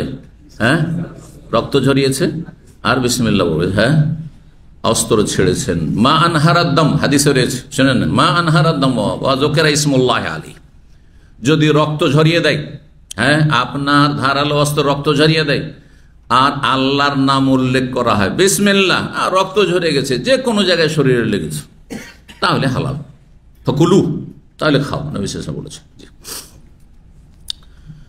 তো বলছেন ওয়াকাদ মাত, সেই জন্তুটি নীলগাইটি মরে গেছে, ফাওয়াকাউ ফিহি ইয়াকুলুনাহু, ফাওয়াকাউ ফিহি ইয়াকুলুনহু, তারপরে সাথী সঙ্গী যারা তারা খেতে শুরু করেছে, সব ক্ষুধার্ত সফরে। আমি যখন ধরে নিয়েছি তো আমি একা না, আর এত বড় নীলগাই একা কি খাবেন, সাথী সঙ্গীরা সবাই খাওয়া শুরু করেছে, ফাওয়াকাউ ফিহি ইয়াকুলুনহু, খেতে শুরু করেছে, খেতে লেগেছে। সুম্মা ইন্নাহুম শাক্কু ফি আকলিহিম ইয়াহু, তারপরে তাদের সন্দেহ হয়ে গেল যে তাদের এই খাওয়াটা কি ঠিক হইল, খেয়ে তো নিলাম কিন্তু খাওয়াটা কি ঠিক হইল। ওহম হরমন, অথচ তার এহরাম অবস্থায়। বলছেন ফারুহনা, তখন আমরা চলতে লাগলাম, ওয়াখাব্বাতুল আযদামাই, আমার সাথে একটি রান আমি লুকিয়ে রাখলাম। কার নিয়তে? রাসূলুল্লাহ সাল্লাল্লাহু আলাইহি ওয়াসাল্লামের নিয়তে। রাসূল সাল্লাল্লাহু আলাইহি ওয়াসাল্লাম তো সামনে একটু এগিয়ে আছেন, উনি তো আমাদের সাথে নেই, তো ওনার জন্য নিয়ে যায় উঠি। তাহলে বোঝা গেল বিশিষ্ট ব্যক্তি যদি থাকে তার জন্য উঠিয়ে রাখা এটা জায়েজ, ঠিক না? মাসলাকটা বলি, ইস্তেমবাদ করি, এর নাম ফিকহ। এই যে ভলান্টিয়াররা আপনাদের খেদমত করছে, অনেক সময় খাবার কমে যাচ্ছে, খেতেই পায় না, এখন ওরা যদি 2 প্লেট উঠিয়ে রাখে, দেখছেন এখানে 2 প্লেট রাখা আছে, ভলান্টিয়ার আছে ধরেন 12 জন 14 জন, 2 প্লেট রাখা আছে আপনাদের মতো, এই নয় যে 5 জনের 2 প্লেট রাখা আছে, তখন না যাইছে। হ্যাঁ, কিন্তু ধরেন 2 প্লেট তাদের প্রয়োজন আছে, তারা উঠিয়ে রেখেছে, আর তারপরে আপনাদের খাবার দাবার দিতে গিয়ে বলছে আপনারা 7 জন করে বসেন, হ্যাঁ 6 জন করে বসেন, কারণ না হলে জুটানো যাচ্ছে না। তখন যদি কেউ বলে যে এই যে খাবার আছে দেন, হ্যাঁ কেন এটা দেন না, তো এই বলা ঠিক হবে না? ঠিক হবে না। বোঝা গেল এরা বিশিষ্ট ব্যক্তি, আপনাদের সেবা দিচ্ছে, মেহনত করছে, কষ্ট করছে, নিচেতে উঠিয়ে নিয়েছে, আর ওর আগে খেতে দেবেন না আপনি? হ্যাঁ, বোঝা গেছে কি না? এর নাম হচ্ছে ফিকহ। হ্যাঁ, হাদিস, কোরআন হাদিস থেকে ফিকহ হাসিল করা, হ্যাঁ ফিকহের জ্ঞান। জি, তো এই হাদিস থেকে এই মাসলা ইস্তেমবাত হয় যে কারো জন্য কোনো কিছু উঠিয়ে রাখা যাবে। হঠাৎ করে একটা ভালো খাবার এসছে, আর যদি ছেড়ে দেন, তাহলে মিষ্টি এসছে, অত ভালো খাবার, গোস্ত বা কিছু, আর যদি সব ছেলে মেয়েকে নিয়ে বসেন, ফাস্ট ফুড অনেক সময় আসছে, আর অল্প আছে হয়তো, সবার জুটবে না হয়তো, যদি সামনে রেখে দেন তো এখনই সব চাটনি হয়ে যাবে। কিন্তু দেখেন না, হ্যাঁ ঘরে স্বামী নেই, বাড়িতে হয়তো বাচ্চাদের বাবা নেই, অথবা ওর মা নেই, অথবা কেউ একটা মেয়ে নেই, একটা ছেলে নেই, তার জন্য আগে উঠিয়ে রেখে দিলাম, আর তারপরে তখন বাকিটা তোমরা ভাগযোগ করে খাও, শরীয়ত সম্মত এই হাদিসের আলোকে। কথা বোঝা গেছে না? জি হ্যাঁ। বলছেন ওয়াখাব্বাতুল আযদা, আমি একটি রানকে লুকিয়ে রাখলাম, মাই আমার সাথে, ফাআদরাকনা রাসূলুল্লাহ সাল্লাল্লাহু আলাইহি ওয়াসাল্লাম, তারপর রাসূলুল্লাহ সাল্লাল্লাহু আলাইহি ওয়াসাল্লামকে আবার রাস্তায় পেয়ে গেলাম, একটু দ্রুত চললেই সাথ ধরা যাবে। ফাসআলনাহু আন যালিকা, এই মাসলা সম্পর্কে জিজ্ঞাসা করলাম যে এরা এহরাম অবস্থায় ছিল, আমি বিনা এহরামে ছিলাম, আমি তো স্বীকার করেছি, কিন্তু এরা আমার সাথে খেয়েছে, এদের খাওয়াটা কি হালাল হয়েছে? কারণ এরা এখন সন্দিহান খাওয়া দাওয়ার পর চিন্তা করছে আমরা হারাম কাজ তো করলাম না। বলছেন ফাকালা, নবী সাল্লাল্লাহু আলাইহি ওয়াসাল্লাম বললেন যে মাকুম মিনহু শাই, নবী সাল্লাল্লাহু আলাইহি ওয়াসাল্লাম ইহরাম অবস্থায় ছিলেন, তোমাদের সাথে আর কোনো কিছু অবশিষ্ট আছে না, সব খেয়ে ফেলেছো? তখন আমার মনে হ্যাঁ আছে ইয়া রাসূলুল্লাহ। ফানাওয়ালতুহুল আযদা, তারপরে নবী সাল্লাল্লাহু আলাইহি ওয়াসাল্লামকে আমি পরিবেশন করলাম বা দিলাম কি সেই রানের গোস্ত, ফাআকালাহা, খেলেন, হাত্তা তাররাকাহা, আর সে হাড্ডির গোস্ত দাঁতে ছিঁড়ে ছিঁড়ে খেলেন, ওয়া মুহরিম, অথচ রাসূলুল্লাহ সাল্লাল্লাহু আলাইহি ওয়াসাল্লাম কি অবস্থায় ছিলেন? এহরাম, মুহরিম ছিলেন, এহরাম অবস্থায় ছিলেন। তাহলে বোঝা গেল মুহরিম অবস্থায় শিকারী পশু থেকে গোস্ত খেতে পারবে যদি নিজে শিকার না করে, তার উদ্দেশ্যে শিকার না করা হয়, বা কোন রকমের সহযোগিতা না করে। এই 3টি শর্তের সাথে মাসলা মনে রাখবেন। জি, আর যদি এই 3টির কোনো একটি হয়, হ্যাঁ নিজে শিকার করেছে, তাহলে হারাম, হ্যাঁ কারো জন্য খাওয়া জায়েজ নাই। তার জন্য স্বীকার করলাম, কিন্তু কার জন্য ওই যে হেরামে আছে ওদের জন্য, ওদের নিয়ে তো আমি স্বীকার করলাম, তাহলেও ওলামারা বলেছেন হারাম। কারণ একটি হাদিস রয়েছে যে মালাম তাসিদুহু ওয়ালাম ইউসাদলাহু, তাদের উদ্দেশ্যে স্বীকার করবেন না আপনি। আমি আমার জন্য করেছি, তারপরে আমি এমনি তাদেরকে হাদিয়ে দেবো, আপনাদের জন্য করিনি, নিয়ত করিনি। আর যদি কোনো রকম সহযোগিতা করে, হ্যাঁ, দেখিয়ে দিয়েছে যে শিকারি যাচ্ছে, আমরা ধরতে পারছি না, তোমরা ধরে না, খরগোশ, হ্যাঁ, হরিণ বা আর কিছু, হ্যাঁ, একটা কবুতর, কোনো পাখি, তাহলে তখন সহযোগিতা করলে হারাম হয়ে যাবে। 20 নম্বর অধ্যায় বলছে বাব কাতিল্লাহ বিসসিকিন। এই অধ্যায় হচ্ছে গোস্ত ছুরি দিয়ে চাকু দিয়ে কেটে কেটে খাওয়া, ওটাও জায়েজ রয়েছে। হ্যাঁ, কেউ যদি বলে যে না এটা ঠিক না, গোস্ত যদি ছুরি দিয়ে চাকু দিয়ে কেটে কেটে খাওয়া, রান্না গোস্ত, হ্যাঁ, হয়তো শক্ত হয়ে আছে, কেটে কেটে খাওয়া যদি জায়েজ হয়, কাঁচা গোস্ত নয়, কাঁচা গোস্ত কাটবেন আপনি, কিন্তু রান্না করার পরে শক্ত আছে, কেটে কেটে খাওয়া যদি জায়েজ হয়, তাহলে খাওয়া দাওয়ার সময় চামচ বা এই ধরনের চাকু যে আজকাল ব্যবহার করা হচ্ছে, ফ্লাইটে দিচ্ছে না, অনেকে চামচ দিয়ে খাচ্ছেন না, জায়েজ কিনা এই মশলা ইস্তেমাল করে, জায়েজ। তাহলে যদিও আমি তৃপ্তি পাই না, হ্যাঁ, যতই চামচ দিক না কেন, হ্যাঁ, হাতে উঠিয়ে না খেলে তৃপ্তি পাই না, কিন্তু আমি ফ্লাইটে আছি, হাত জুঠা করবো, হ্যাঁ, তখন ঠিকই চামচে খায়, হ্যাঁ, অল্প খাবার আছে, কিন্তু খাবার বেশি খেতে হবে। তারপর যদিও আপনার নিজের রুচির ব্যাপার, এক কথায় জায়েজ, এটাকে বিলাসিতা নিলে হবে না, এটা বিলাসিতা হয়ে গেল সুতরাং এটা না জায়েজ অথবা এটা মকরু, এসব ফতোয়া চলবে না, জায়েজ আছে। তো 5408 নম্বর হাদিস বর্ণনা করছেন জাফর ইবনে আমর ইবনে উমাইয়া। তিনি বলছেন আন্না আবাহু, তার পিতা আমর ইবনে উমাইয়া দমরি, তিনি আখবরাহু, তিনি জানিয়েছেন ছেলেকে, আন্নাহু রাআন নবী সাল্লাল্লাহু আলাইহি ওয়াসাল্লাম ইয়াহতাজু মিন কাতিফি শাতিন, তিনি নবী সাল্লাল্লাহু আলাইহি ওয়াসাল্লামকে দেখেছেন, তিনি একটি বকরির কাঁধের গোস্ত, মিন কাতিফি শাতিন, কাঁধের গোস্ত, রানের গোস্ত ছুরি দিয়ে বা চাকু দিয়ে কেটে কেটে খাচ্ছিলেন। ইহতাজ্জা মানে চাকু দিয়ে বা ছুরি দিয়ে কাটা, ফিয়াদিহি, যা তার হাতে ছিল, সেই চাকুটি তার হাতে ছিল। ফাদুইলা সালাত, তারপরে সালাতের জন্য আহ্বান করা হলো, মানে আজান দেওয়া হলো, এটি একটি অর্থ। আরেকটি অর্থ যে আজান হয়ে গেছে, আজান হওয়ার পরে বেশি কিছু সময় দেওয়া হয়তো, বিরতি যেমন এখানে দেওয়া হচ্ছে, কিছুটা সময় দেওয়া হয়তো। বেলাল রাদিয়াল্লাহু তাআলা নবী সাল্লাল্লাহু আলাইহি ওয়াসাল্লামকে জ্ঞাত করতেন যে ইয়া রাসূলুল্লাহ, এখন ইকামতের সময় হয়ে গেছে, তো সেই জন্য ডাকা হলো, এটাও হইতে পারে। আজানের পরে বিশেষ ব্যক্তিকে ডাকা জায়েজ, যে আজানের পর একামত হয়ে গেছে, ইমাম সাহেব বলছেন একামতের টাইম হয়ে গেছে, হ্যাঁ, এটা ঠিক আছে। কিন্তু আজানের পরে আবার যদি মসজিদ থেকে মাইকে বলে যে চলে আসেন, নামাজ শুরু হতে যাচ্ছে, হ্যাঁ, বুঝছেন না, তাহলে কি মাসলা জায়েজ না জায়েজ নয়, এটি বেদাত, জায়েজ নয়। ফজরের আজান আধা ঘন্টা আগে দাঁড়ানো হয়েছে, আধা ঘন্টা 25 মিনিট পরে ফজর হয়, এখন একটা আজান হয়েছে, আর তারপরে একামতের 2 মিনিট 1 মিনিট আগে বলছে যে নামাজ জামাত শুরু হতে যাচ্ছে, আপনারা তাড়াতাড়ি চলে আসেন। যদি কেউ এই কাজটি করে তো বেদাত, এটি জায়েজ না, এটা তাসবিব, বেদাতি তসবিব, ওলামারা বলেছেন এই তসবিব জায়েজ না। কিন্তু বিশিষ্ট ব্যক্তির জন্য স্মরণ করিয়ে দেওয়া, হ্যাঁ, সময়, এটি জায়েজ, এই হাদিস দ্বারা প্রমাণিত হয়। যখন ডাকা হলো ফাল কাহা, তখন, হ্যাঁ, ফাল কাহা ওয়া সিক্কিন, তখন ফাল কা সিক্কিনা আসলে, কিন্তু ফাল কাহা ওয়া সিক্কিনা সেটা ছেড়ে দিলেন, বলেন তাহলে ঠিক আছে, সেই ছেড়ে দিলেন মানে সে খাবার ছেড়ে দিলেন, ওয়া সিক্কিন, আর সে যে চাকুটি ছিল সেটাও সেখানে রেখে দিলেন, আল্লাতি ইয়াহতাজু, যেটা দিয়ে কেটে কেটে খাচ্ছিলেন। সুম্মা কাল, বর্ণনাকারী বলে ফাসাল্লা, সালাত আদায় করেন, ওয়ালাম ইয়াতাওয়াজ্জা, আর উযু করলেন না, যেহেতু গোস্ত কিসের ছিল, ছাগলের গোস্ত ছিল, উটের গোস্ত হলে উযু করতেন নবী সাল্লাল্লাহু আলাইহি ওয়াসাল্লাম। 21 নম্বর অধ্যায় বাবুন মা আবান নবী তাআমান, এই অধ্যায় হচ্ছে নবী সাল্লাল্লাহু আলাইহি ওয়াসাল্লাম কোনো খাবারের দোষ চর্চা করেননি, দোষ বর্ণনা করেননি। কোনো খাবার যদি অরুচি হইতো, খারাপ লাগতো, হ্যাঁ, তাহলে বলতেন না যে এটা খারাপ, হ্যাঁ, এটা খাওয়ার মতো না, এরকম বলতেন না। আজকাল এক শ্রেণীর লোকের আল্লাহ নিয়ে আমাদের শুকরিয়া আদায় করে না, যারা বিশেষ করে বিভিন্ন কোম্পানির মেসে খাওয়া দাওয়া করেন, তাদের সম্পর্কে তো এমন এমন কথা শুনেছি, আল্লাহ হিদায়াত দান করুন। আমি 2004-05 দিকে একটা কোম্পানিতে যেতাম, মানে কোম্পানি মানে ভিআইপি কোম্পানি, সেখানে অনেক দাওয়াতি কাজ হয়েছে। তো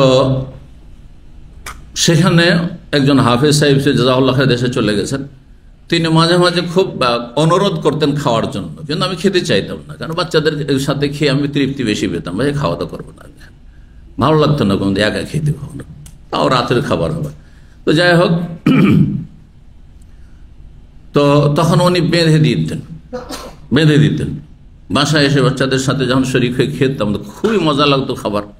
হ্যাঁ, এখন গিয়ে যখন বললাম যে ভাই এত সুন্দর খাবার আপনাদেরকে এখানে দেয়, মেসে দেয় আপনাদের ক্যান্টিনে, তো বলছে শেখ আর বললেন না, এই খাবার সম্পর্কে আমাদের বাংলা ভাষাভাষী অনেকেই, অধিকাংশই বলে এগুলো মানুষের খাবার না, এগুলো গরুর খাবার।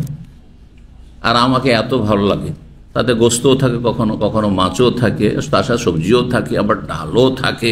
হ্যাঁ, তো এত সুন্দর খাবার পেয়েও আল্লাহ শুকরিয়া আদায় দেয়।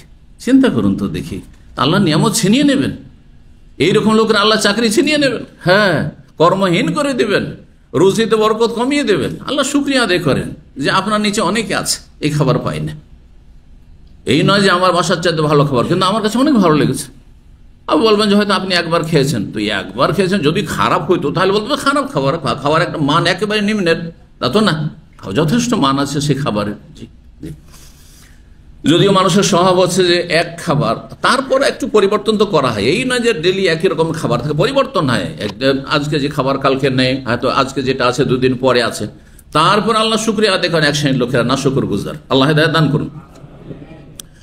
তো নবী সাল্লাল্লাহু আলাইহি ওয়াসাল্লাম কোনো খাবারের দোষ চর্চা করেননি। যারা একটু গরম মেজাজের স্ত্রী কখনো কখনো কি করে, একদিন ঝাল বেশি করে দিল, হ্যাঁ একদিন লবণ কমিয়ে দিল, আর একদিন লবণ বেশি করে দিল, ডেলি শুধু হ্যাঁ গিরগির করতেই থাকে, গিরগির। এখানকার লোকেরা বুঝবেন, কিন্তু আমার আলোচনা বাইরে চলে যাবে তো ওরা বুঝবে না, মানে বকর বকর করতে থাকে শুধু, হ্যাঁ বকা ঝকা করতে থাকে, বুঝতে পারছেন? এগুলো বদ অভ্যাস। আপনাকে ভালো লাগছে না, খেয়ে না, ভালো লাগছে না, খেয়েন না। আর বিশেষ করে আপনার সাথে যদি মেহমান থাকে, হ্যাঁ অথবা আপনি মেহমান, আপনার সাথে সাথী সঙ্গীরা আছে, যতই খাবার আপনার কাছে খারাপ হোক না কেন কখনো প্রকাশ করবেন না। কারণ হতে পারে যেটা আপনাকে খারাপ লাগছে অন্যদেরকে ভালো লাগবে। আপনি যখনই বলে দেবেন যে এই খাবার ভালো নয়, তখন অন্যরা এমনিতে অন্যদের অরুচি হয়ে যাবে, ঘৃণা হয়ে যাবে। এক, দুই নম্বর কথা, অনেকে লজ্জায় পড়ে যাবে যে এই লোক বলছে এই খাবার ভালো নাই আর আমি খেয়েই চলে যাচ্ছি, লজ্জার বিষয়, তাই না? যে কোন গরু রে ভাববে না, তো অনেকে লজ্জায় খাবে না তখন। জি, তো আপনি ক্ষতি করলেন। আপনি অনেক অনেক শাকসবজি আছে অথবা অনেক খাবার আছে যেটা হয়তো আমার ব্যক্তিগত অত পছন্দের না, আবার অনেকগুলি আছে যেগুলো আমার কাছে পছন্দ কিন্তু আপনার কাছে পছন্দ না। আমাকে লবণ কম পছন্দ লাগে, কিন্তু কিছু লবণ খাওয়ার লোক আছে বলছে আমার লবণ দিয়ে শুরু হয়। জি, এক ভাই আছেন হয়তো এখানে, হ্যাঁ অনেকে আছেন এরকম, লবণ না ছিটাইলে ওর হ্যাঁ ভাতের লোকমা উঠবে না, আগে ছিটাইতে হবে। ও যা ঢেলেছে লবণ, ওতে হয়নি, আবার ছিটাইতে হবে। কথা বুঝতে পারছেন? দুই সাদা শরীরের দুশ্মন, মুখস্থ করে। দুই সাদা, হ্যাঁ নাকি একমত না আমার কথার সাথে? চিনি আর লবণ কোন উপকার আছে? হ্যাঁ, এটা স্বাস্থ্যকর নয়, আর ক্ষুধাও নিবারণ করেন না। পুষ্টি খাবারের গুণ আল্লাহ বর্ণনা করেছেন, তাতে কি করবে? ইউসমেন, মানে শরীর সুস্থ থাকবে, সবল থাকবে, আর ওইজকনি মিঞ্জু, আর ক্ষুধা নিবারণ করবে। তা আপনি চিনি যদি খেয়ে বেশি করে, 250 গ্রাম চিনি খাবো আজকে, আর কিছুই খাবো না, রাত্রে বাঁচবেন? অসুস্থ হয়ে পড়বেন, হাসপাতালে ভর্তি করতে হবে। আচ্ছা লবণ আজকে লবণ খাবো শুধু রাত্রিবেলা, চলবে? তাহলে এমন খাবার আপনি অল্প স্বল্প খাবেন রে ভাই, যেটা শরীরকে ধ্বংস করে। যার প্রেশার আছে, আজকাল দুটো রোগ কমন রোগ বেশিরভাগ লোকের আছে, অনেকে চেক করায় না, এটাও মূর্খামি। আবার অনেক ভাই বলে গৌরবের সাথে, আমি কোনোদিন সুগার আর প্রেশার চেক করি না, কারণ চেক করলে টেনশন হবে, ও এইভাবে হার্ট অ্যাটাক করে কখন মরে যাবে। চেক করবেন না মানে সতর্ক হইতে পারবেন না আপনি, পাগলামি এটা আসলে। আরে ভাই চেক করেন, আপনার সুযোগ সুবিধা আছে, বেশি পয়সা লাগছে না, তারপরে আপনার ইন্স্যুরেন্স আছে, কেন করবেন না আপনি? হ্যাঁ, এটা ভুল কথা যে আমি চেক করে না, খুব ভালো, টেনশন মুক্ত আছে, কিন্তু এদিকে যে আপনার বিপদ ঘনিয়ে এসছে বুঝছেন না আপনি, সতর্ক হওয়ার কোনো সুযোগ নেই। হঠাৎ করে এমন হয়ে আর হাসপাতালে নিয়ে কাজ হলো না, মৃত ঘোষণা করে দেওয়া হলো। আগে থেকে একটু খুঁজো হিজরত, আল্লাহ কোরআনে বলেছেন সতর্কতা সাবধানতা অবলম্বন করো, কোরআনের নির্দেশ। এগুলো হচ্ছে মৌলিক নীতিমালা, উসুল কোরআনে কারীমের। সাবধান, যে কোনো জায়গায় সাবধান থাকো, ঝুঁকিপূর্ণ অবস্থায় যেও না। তো কথা হচ্ছে যে আজকালকার কমন দুটো রোগ হচ্ছে, একটি হচ্ছে প্রেসার, বিপি হাই হওয়া, আর একটি হচ্ছে সুগার। আর দুটোই ক্ষতি করে এই দুই সাদা, ঠিক কিনা? আমি যদি একদিন লবণওয়ালা তরকারি খাই তো প্রেশার হাই হয়ে যাবে।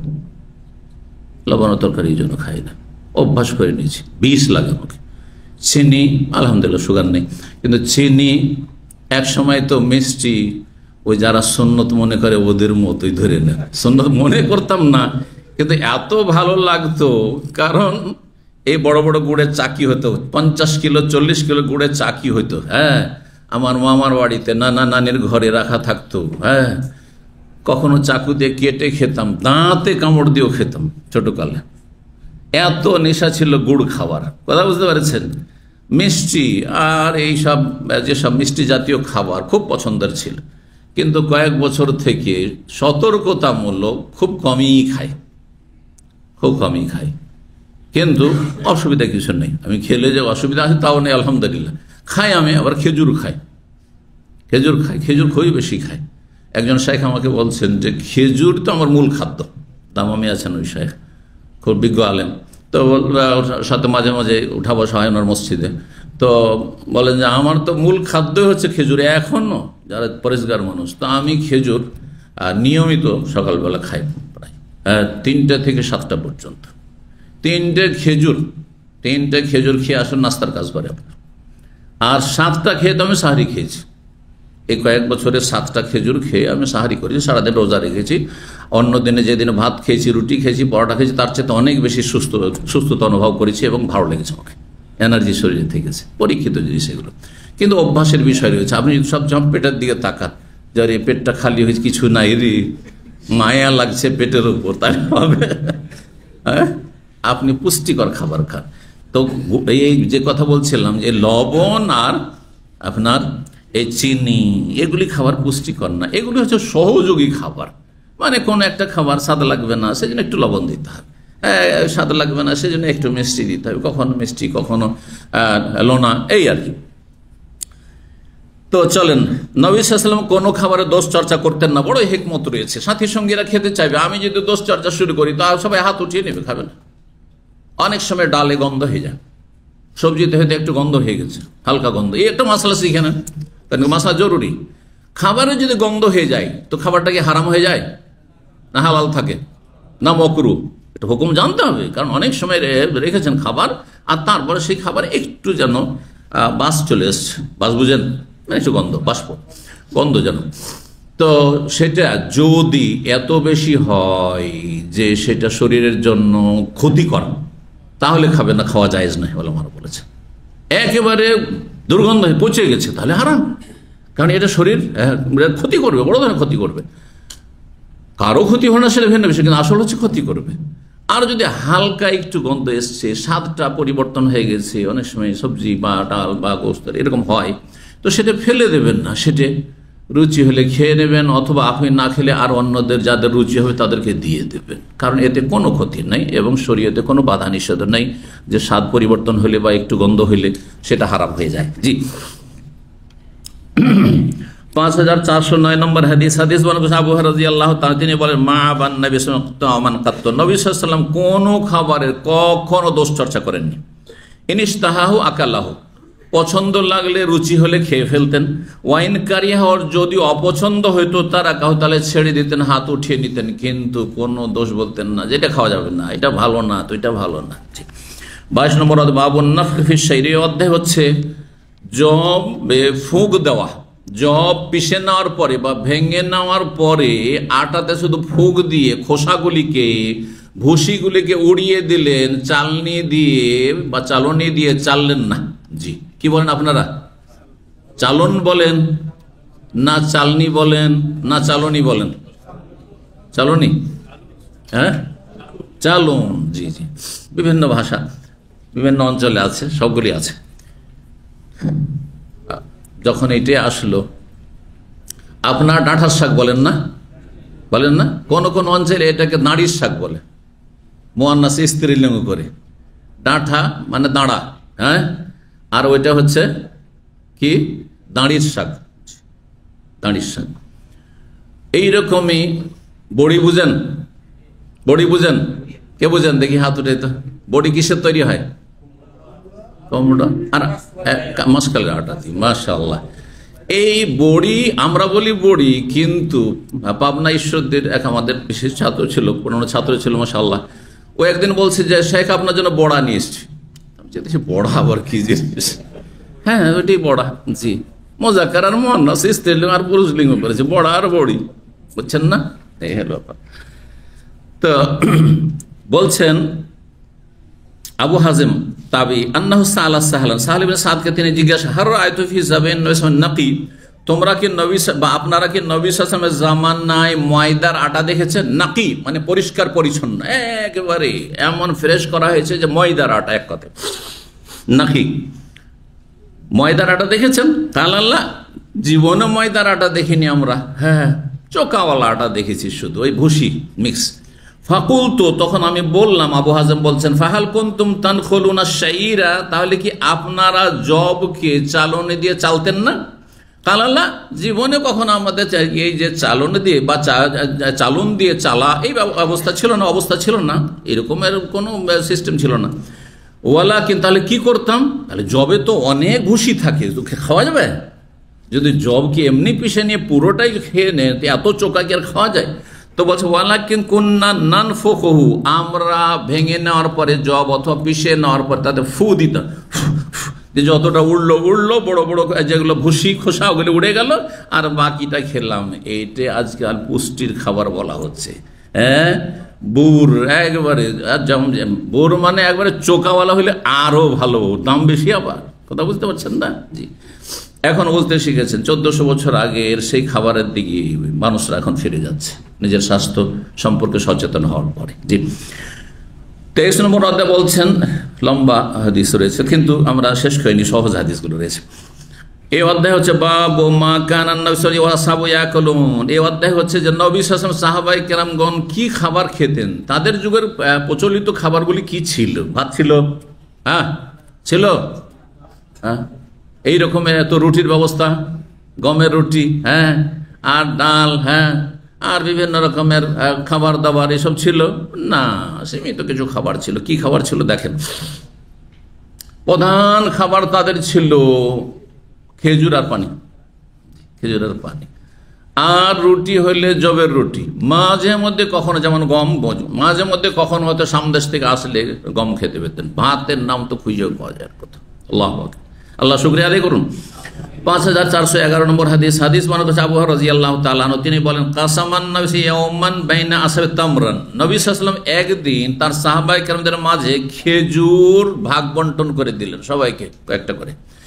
ফাআতা কুল্লা ইনসানিন সাবআ তামারাত, প্রত্যেক সাহাবীকে, প্রত্যেক ব্যক্তিকে 7টি করে খেজুর দিলেন। তাহলে বোঝা 7টি খেজুর যথেষ্ট, আল্লাহ যথেষ্ট, এটা আমি নিজে পরীক্ষা করেছি। 7টি সুক্কারি খেজুর।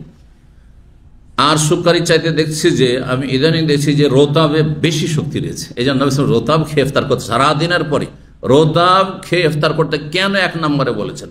রোতাব তাড়াতাড়ি হজম হবে এবং এতে পুষ্টি বেশি রয়েছে অন্য শুকনো খেজুরের তুলনায়। এই আমি 2-1 দিনের কথা বলছি, একদিন শুধু 3টি রোতাব খেজুর নাস্তায় খেয়ে চলে এসছে। সেই দিন আর অন্য কিছু খাইনি, চা খাই 1 কাপ, সেটাও খাইনি, আর একটা হয়তো ছোট্ট ব্রেড খায় অথবা 2 পিস ব্রেড খায়, সেটাও খাইনি। তো দেখলাম যে অন্য দিনের আপনার এই চা ওইসবের চাইতে আমার এই 3টি খেজুর বেশি আমার জন্য এনার্জি শরীরে রেখেছে। আল্লাহ, 1টা-1.5টা পর্যন্ত, তারপরে গিয়ে খাবার খেয়েছে। আলহামদুলিল্লাহ, এগুলো পরীক্ষিত বলছি আপনাদেরকে। সুতরাং অভ্যাস করুন উপকারী যেগুলি খাবার সেগুলিতে। তো 7টি করে খেজুর প্রত্যেকে দিলে, ফাআতানি সাবা তামারাত, আবু হুরায়রা বলছেন আমাকেও 7টি খেজুর ওই রকমই দিলেন। এহদাহুন্না হাসাফা, কিন্তু তার একটি খেজুর ছিল একটু খারাপ, হাসাফা একটু পচাসড়া হয়ে আছে, হ্যাঁ একটু খারাপ হয়ে আছে, একটু খারাপ খেজুর ছিল। ফালাম ইয়াকুন ফিহিন্না তামারাতুন আজাবে ইলে মিনহা, কিন্তু এই 7টি খেজুরের মধ্যে খারাপ খেজুরটির চাইতে বেশি পছন্দনীয় খেজুর আমার কাছে অন্য কোনো খেজুর লাগেনি। যেটা খারাপ খেজুর, সেই খেজুরটি আমার কাছে বেশি পছন্দের ছিল। নবী সাল্লাল্লাহু আলাইহি ওয়াসাল্লাম 7টি খেজুরের মধ্যে একটি খেজুর খারাপ দিয়েছিলেন। কাকে? আবু রাদিয়াল্লাহু তাআলা আনহুকে। অনেক সময় খেজুরে পোকা থাকে, এই মাসলাও জেনেন, কারণ অনেকে না জানার কারণে অনেক সময় ভুল করেন, হারাম মনে করেন। আপনার রুচি হয় না, খেয়েন না, কিন্তু খেলে জায়েজ কেন এগুলো জানতে হবে। কখনো কখনো পুরাতন খেজুর হয়ে গেলে খেজুরে কি হয়ে যায়, বিশেষ করে মদিনার খেজুরগুলি আর আপনার আল কাসিমের সুক্কারি এ ধরনের, আর যেগুলো চাপ দেওয়া খেজুর, যেগুলো যেমন এখলাস, আল হাসার বা যেগুলো আপনার খেজুর, যেগুলো রসাল খেজুর থাকে, সেগুলিতে সাধারণত পোকা হয় না, পুরনো হলে কালো হয়ে যায়, কিন্তু পোকা হয় না। এইসবে পোকা হয়ে যায়।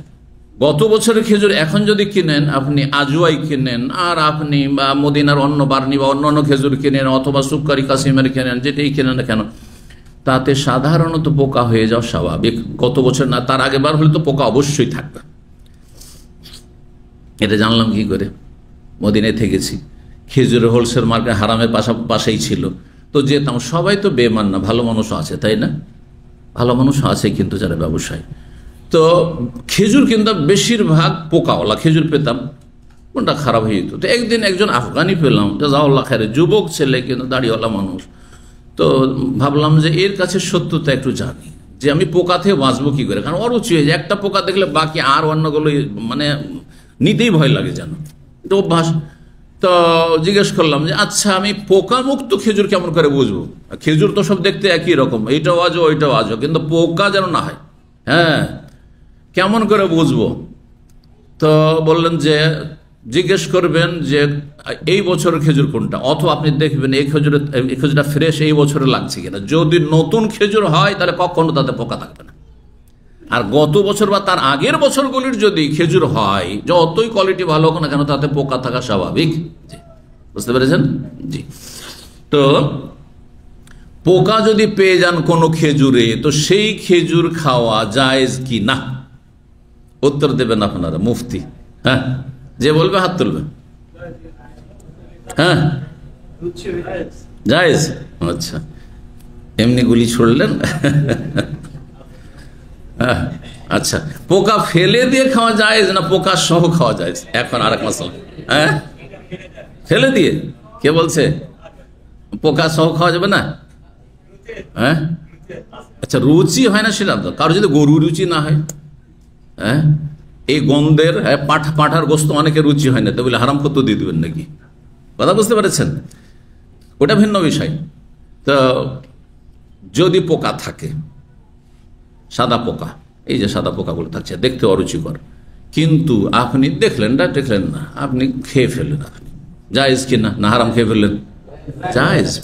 আপনার রুচি হয়তো খেতে পারেন, অথবা না দেখে খেতে পারেন। হ্যাঁ, না দেখে খেতে পারেন, জি, যে খেতে পারবে। আর যদি রুচি হয় আপনি ফেলে দেন, রুচি না হয়, অরুচি হয়, তাহলে আপনি খেয়ে না। কারণ অরুচি হওয়ার পরেও যদি খান, তাহলে শরীরের ক্ষতি হতে পারে, শরীর স্বাস্থ্যের সেটাতে ক্ষতি করতে পারে। জি, তাহলে মাসলা হিসাবে জানি না, কারণ এতে রক্ত নেই। এই যে পোকা, সাদা পোকা যদিও অরুচির, কিন্তু এর মধ্যে কোনো রক্ত আছে? রক্ত নেই। তো খারাপ লাগছে, অনেক সময় অভাব থাকতে পারে। মাসলা এই জন্য জানতে হবে যে আজকে না হয় আপনি সচ্ছল, কিন্তু এমন পরিস্থিতি আজকে ফিলিস্তিনে, গাজায় মুসলিম ভাই বোন, তাদের কচি কাচারা খাবার পাচ্ছেন না। আল্লাহ না করে এরকম পরিস্থিতি হয়, যাদের এরকম পরিস্থিতি হয়েছে তাদের কাছে যদি পোকাওয়ালা খেজুর থাকে, আর সে ফেলতে থাকবে না খাবে? তাহলে হুকুম জানতে হবে তাকে, যে হারাম হলে খাওয়া চলবে না, তাহলে হ্যাঁ, অন্য কিছু তলাশ করতে হবে। হারাম নয়, যদি রুচি হয় খান, আর না হলে খেয়েন না। আমরা মালদহের মানুষ, আর মালদহি আম বুঝেন তো, ফজলি আম, এই বড় বড়, হ্যাঁ, গাছ পাকা আম। আমরা অনেক সময় 2 কিলো 2.5 কিলোর বড় আম হইতো এক সময়। তো গাছ থেকে বেড়েও খেয়েছি ফজলি আমই মালদাহি আম। কোন এলাকায় মালদাহিয়া বুঝে, আর আসলে নাম হচ্ছে এটা ফজলি আম। আর একটি নাম আছে ওর, কলম আম, ওটাকে আমরা আবার কলম বলতো আঞ্চলিক ভাষায়। তো এই আম আমরা খেতাম। আমি কখনো কখনো খুব বেশি পেকে গেলে পোকা হয়ে যায়। তো এগুলো গ্রামে গঞ্জের মূর্খদের কথা, হ্যাঁ, মহিলাদের কথা আর মূর্খদের কথা শুনতাম, যে কলকাতার লোকেরা রাত্রে আম খায়। হাসার কথা, এগুলো ছোটকালকার কথা বলছি আপনাদের, হ্যাঁ, যাতে অভিজ্ঞতা হয়। হ্যাঁ, যে আমাদের সমাজে কুসংস্কার, জেহালাত আর ভুল ধারণা অনেক আছে। কলকাতার লোকেরা রাত্রে আম খায়, তো কেন?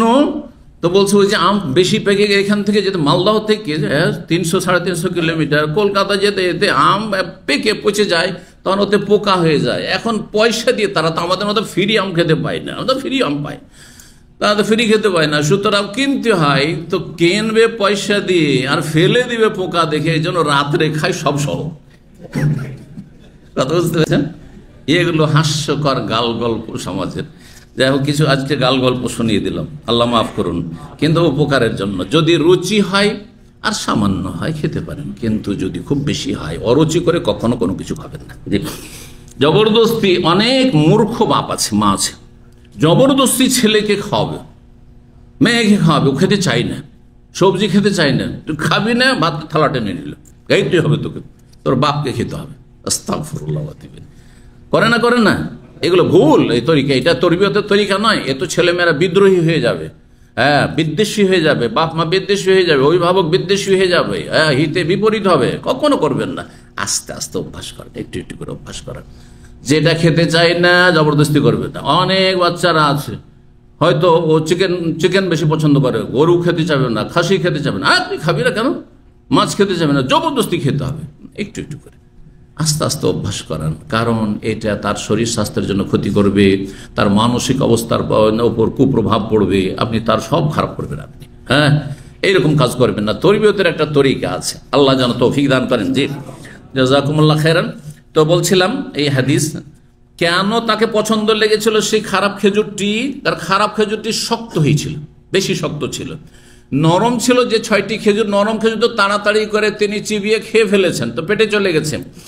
কিন্তু এই খেজুরটি কেন বেশি পছন্দ, খারাপ খেজুরটি? বলছে সাদ্দাত ফি মাদাগি, আমার মাড়িতে বা আমার দাঁতে সেটা শক্ত হয়ে দীর্ঘ সময় লেগেছিল, তাই একটু মিষ্টি মিষ্টি ভাবটা দীর্ঘ সময় পেয়েছি, আর চুষতে থেকেছি দীর্ঘ সময়, তো আমার ক্ষুধাটা মিটেছে, এই জন্য আমাকে বেশি মজা লেগেছে।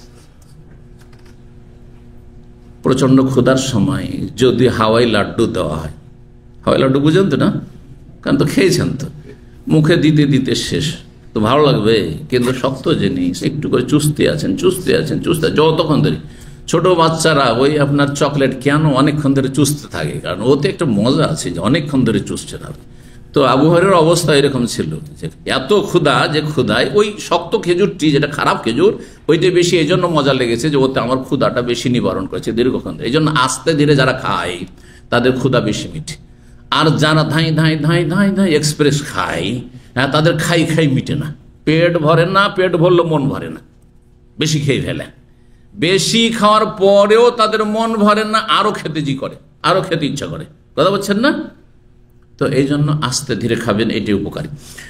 5412 নম্বর হাদিস বর্ণনা করেছেন সাদ বিন আবি ওয়াক্কাস রাদিয়াল্লাহু তাআলা আনহু, যিনি বিশিষ্ট সাহাবী এবং আশরা মুবাশশারার অন্যতম, নবী সাল্লাল্লাহু আলাইহি ওয়াসাল্লামের মামা সম্পর্কের ছিলেন।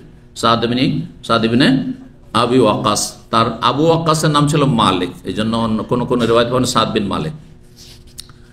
10 জন সাহাবী জানেন তো, জান্নাতের সুসংবাদ দিয়েছেন, তিরমিজির হাদিসে রয়েছে। 4 খলিফা, তারপরে বাকি আর 6 জন, 6 জনের বা 10 জনের একজন এই সাদ বিন ওয়াক্কাস। শুধু সাদ রয়েছে এখানে, আগে যেহেতু সাহেল বিন সাদ, ওই জন্য হঠাৎ করে বলে ফেলি সাহাল নাই, সেখানে শুধু সাদ। তো তাহলে 7ম ব্যক্তি ছিলাম, মানে আমি প্রথম দিকে ইসলাম গ্রহণ করেছি, 7 জনের 7ম ব্যক্তি আমি ছিলাম, মানে আবু বকর, আর এইরকমই খাদিজা, আলী, আর এইভাবে যা প্রথম দিকে 1 2 করতে করতে 7ম ব্যক্তি আমি ছিলাম। আর এমন আমরা কষ্ট করেছি, এক সময় কোনো খাবার দাবার ছিল না, তার মধ্যে একটা শেবে আবি তালেবে যখন বয়কট করেছিল মক্কার লোক, তখনকার কষ্ট, তখনকার ঘটনা হইতে পারে। তো আমরা কি খেয়েছি সেই সময়? বাবলার পাতা আমরা খেয়েছি, যার ফলে আমাদের পায়খানা হয়তো বকরির নেদির মতো, মাতা যাও শাহ, বকরির নেদির মতো। সুম্মা আসবাহাত বানু আসাদ, তারপরে এই বানু আসাদ গোত্র, কুফার লোকেরা, এরা কুফায় বসবাস করতো, তোয়াজ্জেরুনি আল ইসলাম, ইসলামের ক্ষেত্রে আমাকে তিরস্কার করছে, আমাকে ইসলাম শিখাইতে এসছে, আমাকে আদব কায়দা শিখাইতে এসছে, হালাল হারাম আর নামাজের তরিকা শিখাইতে এসছে। ঘটনা তাহলে আছে, ঘটনা এই যে নবী সাল্লাল্লাহু আলাইহি ওয়াসাল্লামের পরে সাদ ইবনে আবি ওয়াক্কাস রাদিয়াল্লাহু তাআলা আনহুকে ওমর রাদিয়াল্লাহু তাআলা আনহুর জামানায় এই কুফার গভর্নর বানানো হয়েছিল।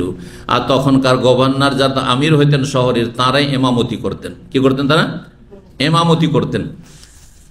তো ইমামতি করতেন আর সুন্নতি তরিকা যেমন নবী সাল্লাল্লাহু আলাইহি ওয়াসাল্লামকে দেখেছেন নামাজ পড়াইতেন, ওই রকমই নামাজ পড়াইতেন। কিন্তু সেখানকার কিছু বদ প্রকৃতির লোকেরা আর কুফার লোক, এরাকের লোকেরা ফিতনাবাজ, আর যুগে যুগে বিভিন্ন রকমের ফিতনা মাথা চাড়া দিয়েছে সেখান থেকে। তো তার একটি ফিতনা এই ছিল, সাদ বিন আবি ওয়াক্কাস রাদিয়াল্লাহু তাআলা সম্পর্কে বিরূপ মন্তব্য করা শুরু করলো। এমনকি তারা ভিতর কমপ্লেন, অভিযোগ পাঠাইলো আমিরুল উমারের কাছে যে সাদ বিন আবি ওয়াক্কাস এমন লোককে আমাদের আমির গভর্নর বানিয়েছেন আর ইমামতি করে যে সে ইমামতি করতে জানে না, নাউযুবিল্লাহ, সে নামাজ পড়াইতে জানে না। তিনটি অভিযোগ করেছে। ইন্নাহু লা ইউহসিনু বিস-সালাতি, সে ভালো করে নামাজ পড়ায় না, নামাজ পড়াইতে জানে না। আর ওয়ালা ইয়াকসু বিস-সাবিয়া, গনিমতের ধন সম্পদ আছে, বাইতুল মালের ধন সম্পদ, হ্যাঁ, ভাগ বন্টনে অবিচার করে, স্বজন প্রীতি করে, ঠিকভাবে বন্টন করে না, নাইনসাফি করে। ওয়ালা ইয়াদলু বিল কাজিয়া, কোন কেস এর ক্ষেত্রে, কোন সমস্যার ক্ষেত্রে তিনি ইনসাফ সুবিচার করেন না, নাই বিচার করেন না, অবিচার করেন। তিনটি একবার ডাহা মিথ্যা কথা ছিল। ওমর রাদিয়াল্লাহু তাআলা সাদ বিন আবি ওয়াক্কাসকে ডেকে পাঠালেন যে তুমি আসো, তোমার বিরুদ্ধে কমপ্লেন হয়েছে। মদিনায় আসলেন, তার কাছ থেকে শুনলেন। তিনি বললেন কসম করে যে যেইভাবে আমি নিজে স্বচক্ষে দেখেছি নামাজ পড়াইতে, সেভাবে নামাজ পড়াই, আর আমি ইনসাফের সাথে আমি বিচার করি, আর তারপরে মানুষের মাঝে আমি ঠিকভাবে বন্টন করি। এক কথায় নিজের ডিফেন্স করলেন। আর তারপরে তখন তদন্তের জন্য পাঠালেন এখানে ওমর রাদিয়াল্লাহু, দেখি একটু তদন্ত করা যাক, সরকারের দায়িত্ব হচ্ছে তাহলে সরজমিনে তদন্ত করা। তদন্তে এসে জিজ্ঞাসা করা শুরু হলো, কিন্তু কেউ কথা বলছে না এখন সাদ বিন আবি ওয়াক্কাসের বিরুদ্ধে, কোনো কথা বলছে না। একজন লোক কুখ্যাত, সেই ব্যক্তি এই বানু সাদ গোত্রে, সে বলল যখন জিজ্ঞাসা করাই হচ্ছে তাহলে তো আমাকে কিছু বলতে হয়। তখন এই কথাগুলি বলেছে, তিনটি অভিযোগের কথা বলেছিল। আর তিনটি যেহেতু মিথ্যা অভিযোগ করেছিল এই লোক, সেই জন্য তিনটি বদদোয়া দিয়েছিলেন সাদ বিন আবি ওয়াক্কাস রাদিয়াল্লাহু তাআলা। তিনটি বদদোয়া ওই বুড়ো লোককে লেগেছিল, ওই বুড়াকে। আর তারপরে সে বড়ই কষ্ট পেয়ে আর দীর্ঘায়িত হয়ে আর একেবারে অসহায় অবস্থায়, আর বুড়ো হওয়ার পরে 80-90 বছর বয়স হয়ে গেছে, আর দাসীদের পিছনে পিছনে নারী ফিতনায় লিপ্ত ছিল এই বদদোয়া পাওয়ার কারণে। জি, আর সে বলতো আসাবাতনি দাওয়াত সাদ বিন আবি ওয়াক্কাসের বদদোয়া আমাকে লেগে গেছে, এখন হুঁশ হয়েছে। এই জন্য মানুষ সম্পর্কে সীমা লঙ্ঘন করতে নেই। ভালো মানুষের বদনাম করবেন, কখন যে বদদোয়া লেগে যায়, আল্লাহর মায়ের পড়ে যায়, তখন আর সংশোধনের কোনো সুযোগ থাকবে না। আপনি নাই সঙ্গত কথা বলবেন। জি, ওয়াকুলু কাওলান সাদীদা, সঠিক কথা বলবেন, বেঠিক কথা বলবেন না। তাই ওই দিকে ইঙ্গিত করে বলছে, বানু আসাদের লোকেরা আমাকে ইসলাম শিখাচ্ছে, আমাকে ইসলামের ক্ষেত্রে তিরস্কার করছে। খাসের তো এজান, তাহলে তো আমি ক্ষতিগ্রস্ত। ওয়াদাল্লা সাই, আমার জীবনটাই ব্যর্থ, আমার সারা জীবনের ইবাদত বন্দি মেহনতি ব্যর্থ। আমি কি এমন লোক, যেই লোক এমন কষ্ট করেছি যে আমি গাছের পাতা খেয়েছি রাসূলুল্লাহর সাথে? জি, 5413 নম্বর হাদিস মনে করছেন আবু হাজেম বলছেন, আমি সাহাল বিন সাদকে জিজ্ঞাসা করলাম, হাল আকালা রাসূলুল্লাহ নাকি রাসূলুল্লাহ সাল্লাল্লাহু আলাইহি ওয়াসাল্লাম কি ময়দার আটার কোন রুটি খেয়েছেন?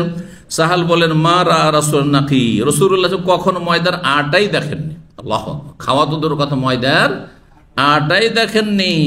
মিনহিনা ইবতাসাহুল্লাহ, যখন থেকে তাকে আল্লাহ নবী করে পাঠিয়েছেন, হাত্তা কাবাজা, তার ইন্তেকাল পর্যন্ত 23 বছরের জীবনে কখনো তিনি একদিনও ময়দা রুটি খাননি, দেখেননি। ফাকুলতু, তখন আবু হাসান বলছেন, হাল কানাত লাহু ফি আহাদি রাসূল মানাখিল, সেই যুগে কি চালুনের ব্যবস্থা ছিল আটা চালার জন্য?